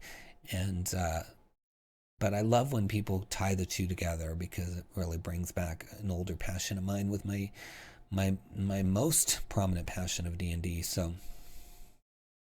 fun. Yeah, and just tons of stuff in here. I'm recognizing a lot of these card names.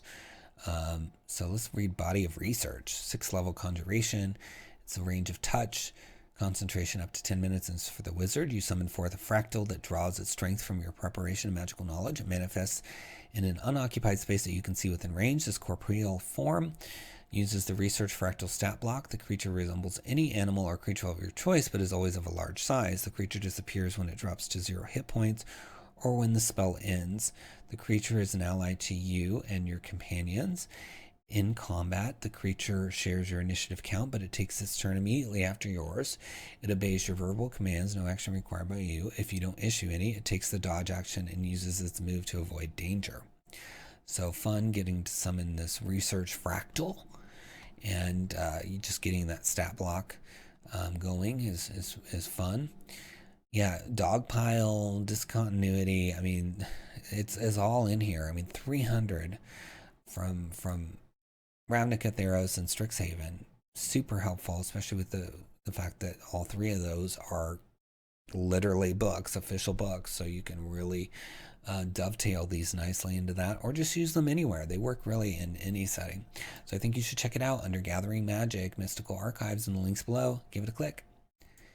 Next we have Hollow's Harrow, Halloween Patrons from Daylight Publications, $6 for 14 pages. It says, in this new collection of our Daylight Halloween patrons from our first wave of publishing back in 2019, Gen 4th brings new art and Camera Day brings new updated mechanics. You get 5 fresh takes on our original patrons. So they have the Drowned, the Dark Rider, the Great Bat, Baba Yaga, and the Gourd Lord. And for the Drowned, it says, throughout history, the tales of shipwrecks and unfathomable storms have filled the nightmares and minds of sailors the oceans over. And while many knock this as silly superstitions, seamen know the truth of what lurks deep within the bowels of the world's waters. There's a benevolent being known as the Drowned, a spirit formed from the dead souls of those killed in great storms and sea battles, taken from life too soon. The Drowned rarely breathes life back into those who come to its realm, but occasionally it finds a soul with such life that it returns them. These warlocks of the Drowned are strange beings, dead but alive, whole but asunder. Their minds wander, and they often rage as but a typhoon would, but they control awesome power, and all the Drowned ask for in return is that they return to it when the time has come. So yeah, imagine the death of the Drowned, right? It's just going to be a spectacular thing to describe. So here you get to see the entirety of the book, which is awesome. So you've got the expanded spell list, Water as Blood, When you take this patron at first level, discuss with your DM what the causes were for your revival and emergence from the seas. It could be something as epic as a great naval battle or a grisly pirate raid gone wrong. Your creature type becomes undead. Rather than bleeding blood, you bleed salt water. And you also appear to be constantly damp. Once per long rest, you must submerge yourself in at least 2 feet of water to replenish your body. For every day you do not submerge, your constitution stat will decrease by 1 permanently until you submerge for a number of days equal to the ones you did not. And then you get the spell Water Walk as an innate ability, a swim speed of 40 feet, and you do not consider water difficult terrain. And yeah, just a lot of stuff going on, and that's just in the background of the subclass. And then they've got something called the Great Bat and Baba Yaga and the Gourd Lord. It says it is once every year on All Hallows Eve that the Gourd Lord arises from the plane of shadows and comes to terrorize the people of the material plane. And in the meanwhile, when he slumbers, his warlocks and witches do his bidding, ensuring that the horrors of his home plane are let loose upon the world. Those who take up the banner of the Gourd Lord revel in the chaos and insanity, loving the power that light and shadow can play over a mortal soul, and all the while cackling like a Mad Hatter. So yeah, I think these are very flavorful, and you even have the Gourd Lord stat log, which is nice for the patron to actually come to life. You don't see that much. Yeah, tons to be interested in here. I think these are all very unique and interesting subclasses that can work outside of Halloween, work great with Ravenloft, and present some really unique story possibilities. I definitely want to grab a copy of it. So check it out under Hallows Harrow in the links below and give it a click. Next, we have the Runekeeper, a rune invoking class and magic system from 𝘬𝙤 Indestructiboy Pound. So Indestructiboy has a YouTube channel. In fact, I was watching live as Indestructiboy was working on this book. So it was exciting when I saw that it cropped up, because now I get to talk about it on my YouTube. And you definitely want to check out Indestructiboy's YouTube channel. I think it's really fun. You know, subscribe to it and give it a watch, because if you like D&D and stuff, it's really fun, especially if you get this book, because you get to really think about and see kind of behind the scenes of what's going on. And this book sounds really, really fun. I definitely want to get a copy. It's $12.95 for 69 pages, already sold over 50 copies, and it's got 9 ratings with an average of 5 stars. So it's a rune invoking class and magic system, and it's an expansion of the magic system granted to the Rune Knight fighter from Tasha's Cauldron of Everything. You get the Runekeeper, a brand new 1st to 20th level class specializing in the art of runic invocation with inspiration drawn from previous editions of D&D. You get a new 1/3 Invoker classes for the Druid and Wizard, as well as a variant Rune Knight that expands the palette of runes for the subclass, and dozens of new runes from the Abyssal, Celestial, Draconic, Druidic, Dwarvish, etc. languages. And the Runekeeper itself is a flexible, intelligence-based Gish with the power to bestow enchantments onto equipment and other objects in a similar manner to the Rune Knight. So, super fun and unique. I think it's something people wanted, right? Being able to play with runes more, because it just wasn't really used much in 5th edition officially. So it's exciting that you can see that, and you can see the whole book in the free preview, which is awesome. So you can read everything, and it goes into the class here, and then you get into the subclasses, and I was watching when Indestructiboy was trying to get these 3 Omni ones right next to each other, and it looks like it was a success, because there was originally, I think, one of these other ones was in the way. So it's exciting to see the final product now. And you've got all this good stuff here with these subclasses, and then here you get into some druidic circles, the fighter, martial architect. I mean, I'm just going to scroll fast so you can see just the breadth of this so much. And these are some of the runes down here. So let's read one of the runes here while we're down here. Okay, so we're in 𝘬𝙤 here. So it says all 𝘬𝙤 runes count as earth runes. So Dristi, Primordial and Terran, sight, item, any object requires attunement. The attuned creature has tremor sense out to a range equal to half their base walking speed. Invoking time is 1 action, duration 1 minute. You can see through earth and solid rock up to a distance of 15 feet. This sight is obscured by ore and precious gems. I like that flavor of the precious gems, obscuring it. That's unique.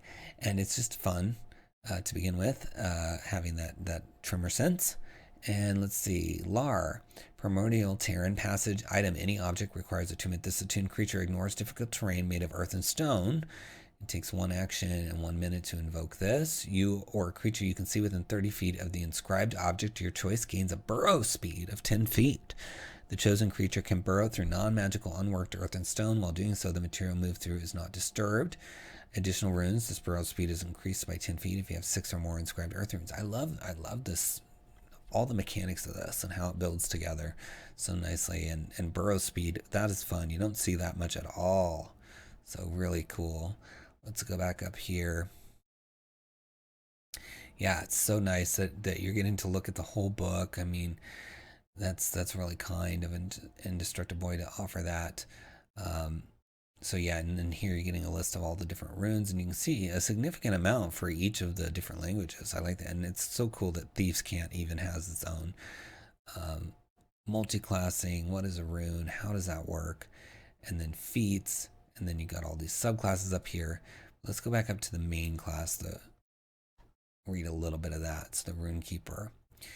Whereas a paladin's spells are granted through a sacred oath, and a cleric's devotion to their deity grants them an understanding of divine magic, the Runekeeper's runes are a manifestation of sacred laws of reality, making them something of divine philosophers without the whole. As words of runic truth, it's not uncommon for some communities to take in Runekeepers as priests. Homes might bear a signature rune of such a priest on their doors. Jewelers may make pendants of the rune as protective charms, and the particularly devout may wear them on their robes as tattoos. Magic has always been intrinsically tied into the spoken and written word. Verbal incantations are required to cast most spells. Spell scrolls and spellbooks are themselves capable of carrying the power of the spells they describe. Even speaking the name of certain devils can be enough to banish them back to the hells.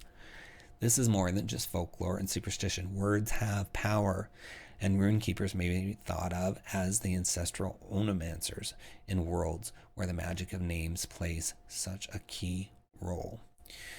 And then it talks about the places where you could find a Runekeeper, and then the quick build, and then the features. So at first level, you have a lexicon of runes, which are fixed in your mind and contain 4 runes of your choice. Each time you gain a Runekeeper level, you can add 1 rune of your choice to your lexicon. You must know how to read, speak, and write the rune's language, and must be able to inscribe it to add it. So that's nice. I like that it's tied to the language too, because it, again, makes languages more important than just something you pick and forget about. And then inscribing, while you might permanently carve or paint a rune onto an object, it's the magical meditative process of the inscription that awakens its potential and makes it available to you invoke. Cool, and it's got a whole section on, I mean, this is just so fun. And then all these features, let's read one of the higher level ones. So Rune Chant, when you use your action to invoke a rune, you can invoke 2 runes you have inscribed with an invoking time of 1 action. When you reach 20th level in this class, you can invoke up to 3 runes.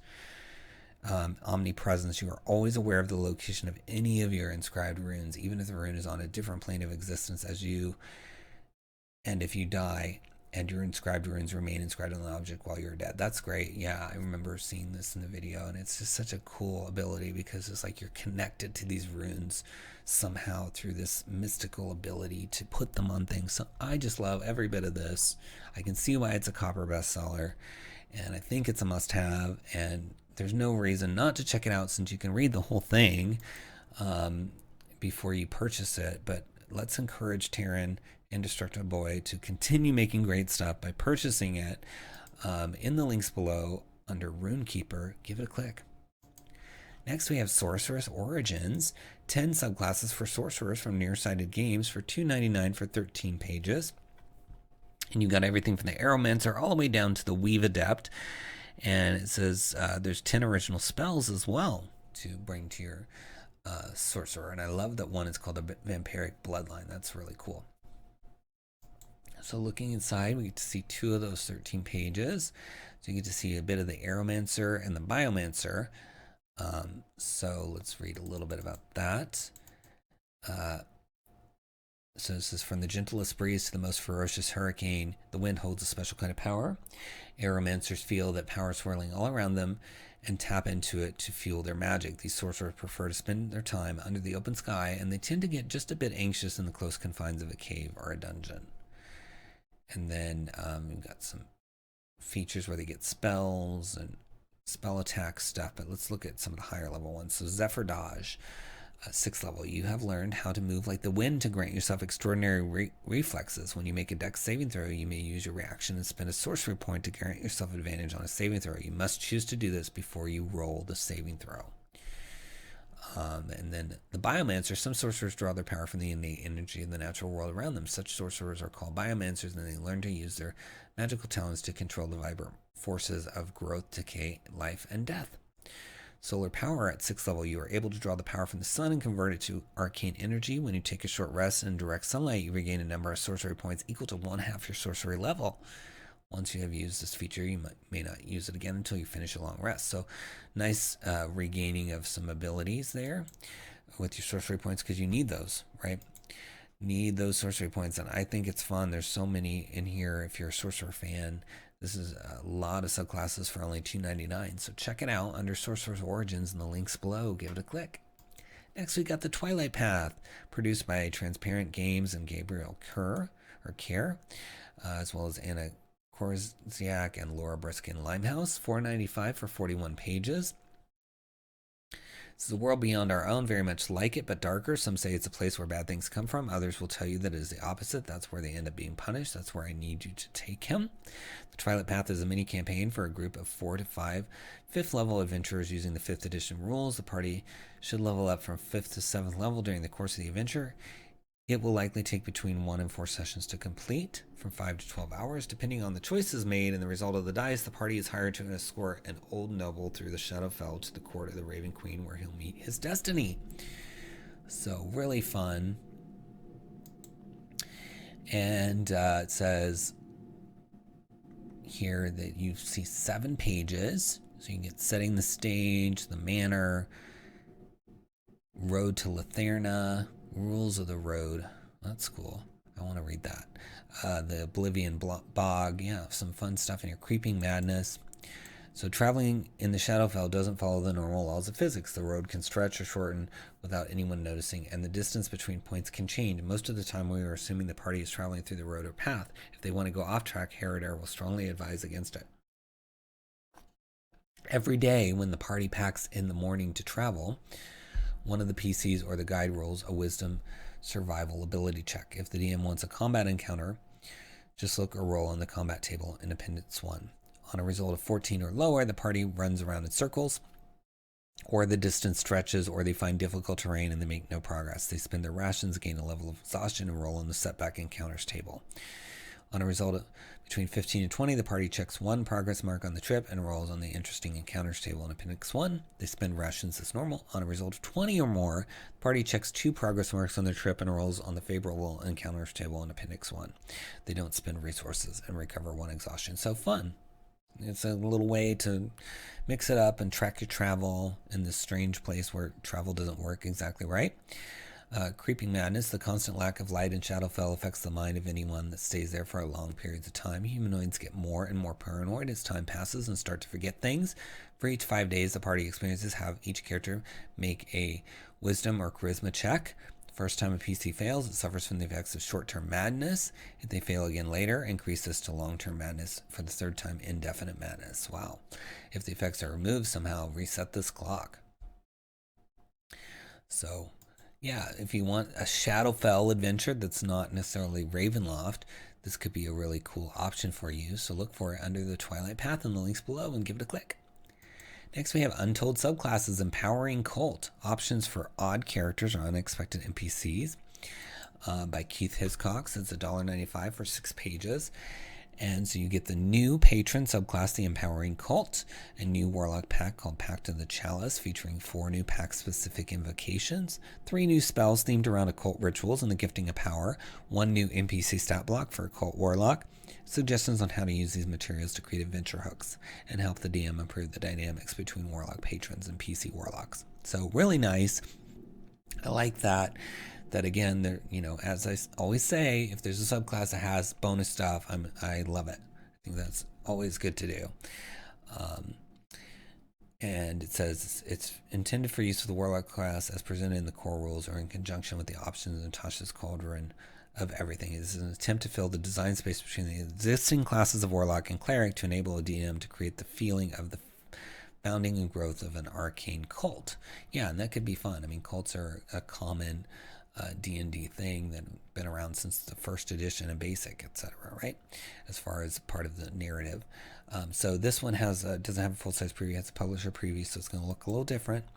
But you get to see 4 of those pages. It tells you how to use it, balance and play testing, description of what they did for that, empowering cult patron, and then you've got some of the abilities. So let's look at the 6th level empowering cult feature. You have advantage on saving throws against poison or disease whilst on the same plane of existence as other members of your cult due to the bolstering links between the souls of cultists. You may also use a bonus action to heal yourself by sharing the damage out amongst any members of the cult on the same plane of existence. You may roll a number of free additional hit dice equal to your proficiency and immediately regenerate the resulting number of hit points. If there are no members of the cult present on the same plane, then this healing ability cannot be used. Once you use this feature, you cannot use it again and temporarily lose your advantage against poison or disease until you finish a long rest. So here's the cult size at the 1st level, and by the time you get to the 20th level, it's 400,000 members. And then the rank, you start at Zealot, Fanatic, Disciple, Acolyte, Follower, and you go all the way to Worshipper. So it's fun to have some different names there. Yeah, this is cool, and I think you could really use it for those, just background for the cults in your campaign, making them a little bit more powerful, coming up with abilities, because maybe you don't have a player character using the subclass, but just an NPC even, and they're giving you stat blocks for that too. So fun. I think you should check it out under Untold Subclasses, Empowering Cult, in the links below. Give it a click.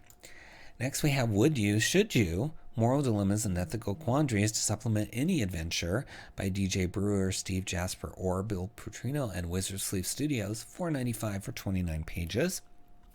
Would you reveal the deep dark secret of a seemingly good person in order to ensure those that depend on her know the truth? Should you pull the lever to divert a runaway minecart so it doesn't kill 5 unaware dwarves, only to kill a single dwarf who is currently safe from the danger? Would you save the captive who is about to plunge into a pit of lava but let the dangerous villain escape and potentially cause further death and destruction?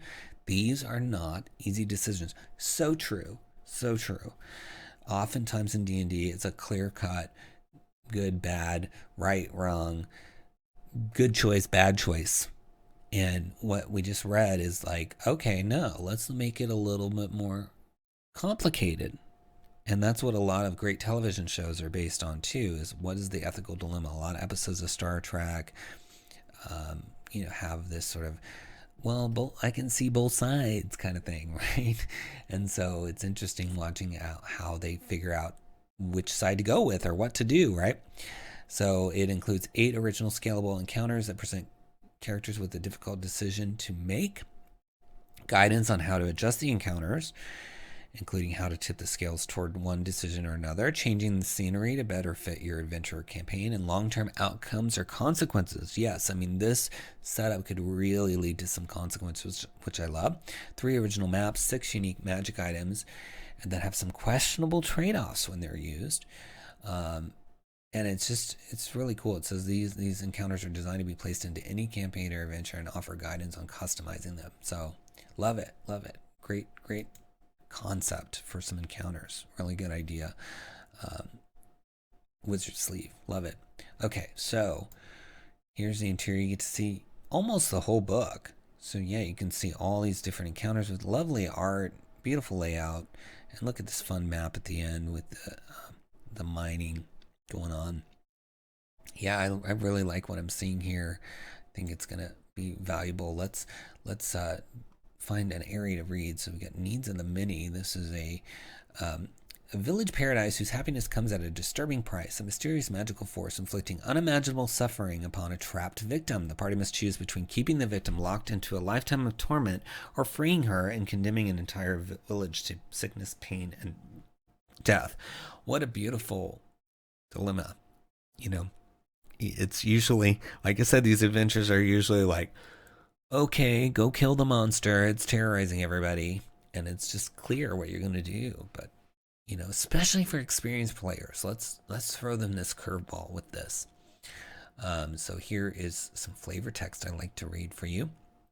As you enter the house, you hear the person's screams before you even see her. The sound is guttural and primal, almost like that of an animal. A villager sitting inside the house who seems to be acting as a guard jumps to his feet. I know what it looks like, but it's not what you think, the man pleads. This person is special. My entire family would be dead if it weren't for her. For our sake, please don't disturb her. The woman who led you to the house opens a door to a small room. There you witness a young adult halfling, manacles bound to her tiny arms and locked in a shimmering cage that pulses with energy. She looks at you through tear-stained eyes as she stands. There are no obvious signs of pain, but the halfling's trembling and constant screaming tell otherwise. We feed and bathe her, but she doesn't seem to notice us, the man who had been guarding her says. She can't speak, and she never sleeps, he adds. The young halfling begins to shake and convulse as a wave of magical pain rocks her frail little body. If you free her, we all die, the man pleads. Yeah, that's sad. It's a sad one, but it's good. It gives you the dilemma.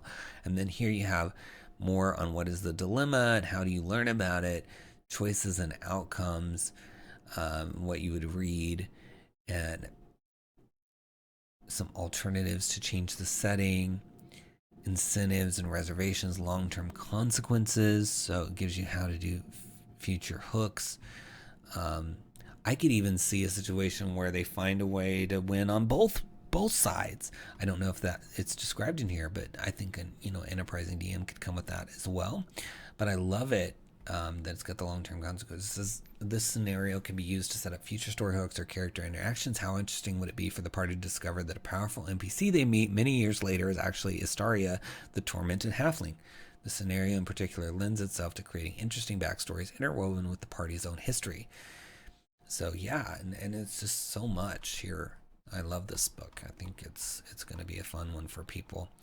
We need more of this. So would you, should you click the link? The answer is yes. Go to the video description, find the link for would you, should you, and click it and give it a purchase. I think this is a must have. So that's the last DM's Guild title for the week, but let me give you a sneak peek at our exclusive discount next week, because again, we've started this exclusive discount program for all of you. We love you. We want you to get even more benefits from following us and watching our videos and all that good stuff. So every Monday on our Twitter, Instagram, Facebook, we're giving out exclusive discounts that you're not going to find elsewhere. And they're for a limited time, so you want to make sure you're following and clicking on those every Monday to get those benefits. We have one that we talked about at the beginning of this video for Hard to Be the Bard. You want to click that in the links and grab it while it's 50% off. But next Monday, we're going to release Incredible Creatures discount at 43% off. And this is an amazing book. It's art-inspired monsters, and it is normally $22.95. You're going to get it at 43% off. That's huge on a book this big. It's 262 pages from Alan Tucker. It's a silver seller, and it's got 5-star ratings, and it's got 32 pieces of original creature art, and a small army of writers used that art to create 140 brand new creatures for 5th edition, including 6 layers, magic items, a D100 wild magic table, and even a warlock patron. So much value in here, and it's going to be 43% off just through Splinterverse Media for a week. So you got to make sure you're following us at Splinterverse on all those channels so you can get access to this. Some of our discounts that we're going to be having are limited number of purchase, maybe 50 copies, first 50 people. So you definitely want to be on there. Tell your friends, let them know, retweet it.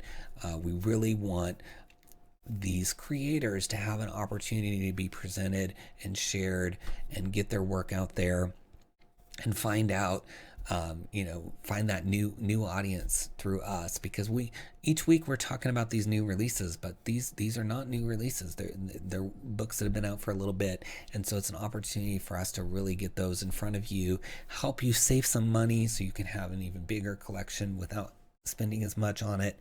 And so really important that you participate in this program, show these creators the love, and that it's worthwhile. So if you could purchase the books that we have on discount to just say, hey, yes, it's good to be part of the Splinterverse Media program. And I know it's new, so it's going to take a while for it to grow, but I'm excited because I love talking about these books. I love getting these discounts out there, and I'm purchasing them as well myself because I want to support these books and get copies of them as well at a discount. So it works out, and I'm excited for all of you to take advantage of it.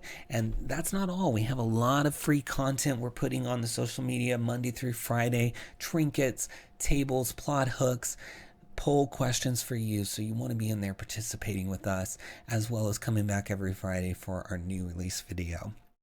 So follow us everywhere. Please subscribe to this channel. We're very close to 1,000 subscribers, so we really need everyone to subscribe and like the video. Leave us a comment. I'd love to hear what you think of the books we talked about this week, which ones you're going to pick up, what's happening in your campaign. Anything you want to tell me, I will write you back. And as always, click those links in the video description. Support all these creators. Help them feel encouraged, and support them financially for all their hard work. And if you click on any of those links and purchase anything, even if it's a book we didn't cover, we do get a small percentage through the affiliate program, and we appreciate that for the channel. If you want to buy any of our books, we've got 5 we released in 2021. I mentioned earlier, Feywild Companion is now available in print as a soft cover. So if you were holding off to get a print version, or you love it so much you want a print version, now's your chance to get one, and it's linked below, and it covers everything Feywild. Then we've got another print-on-demand book, Potions Unlocked, with bunches of potions with beautifully illustrated art for every single one, and full short stories explaining their origin, as well as stocked vendors, maps, and lore galore in that book. And that's listed there in the links below, along with Van Richten's Libra of Lineages, all about lineages, Secrets of the Draugr, a brand new race for you with deities and a fortune-telling method, and Fizban's Vault of Draconic Secrets, which really fills in those gaps in the Fizban's Treasury of Dragons and gives you a dragon-themed subclass for every single class, plus more things like feats and spells and a familiar. So you definitely want to check that out as well. They're all linked down below, and I can't wait for you to hear what's coming from us in 2022. I'm working on it a lot. It's a cool Kickstarter, so again, another reason we want you to follow, so that when the Kickstarter is ready, you can get in and find out what it's all about. Finally, I can't wait to talk about it. Anyway, thanks so much for watching. Please get on those socials so you can get these discounts. And until next time, happy adventuring.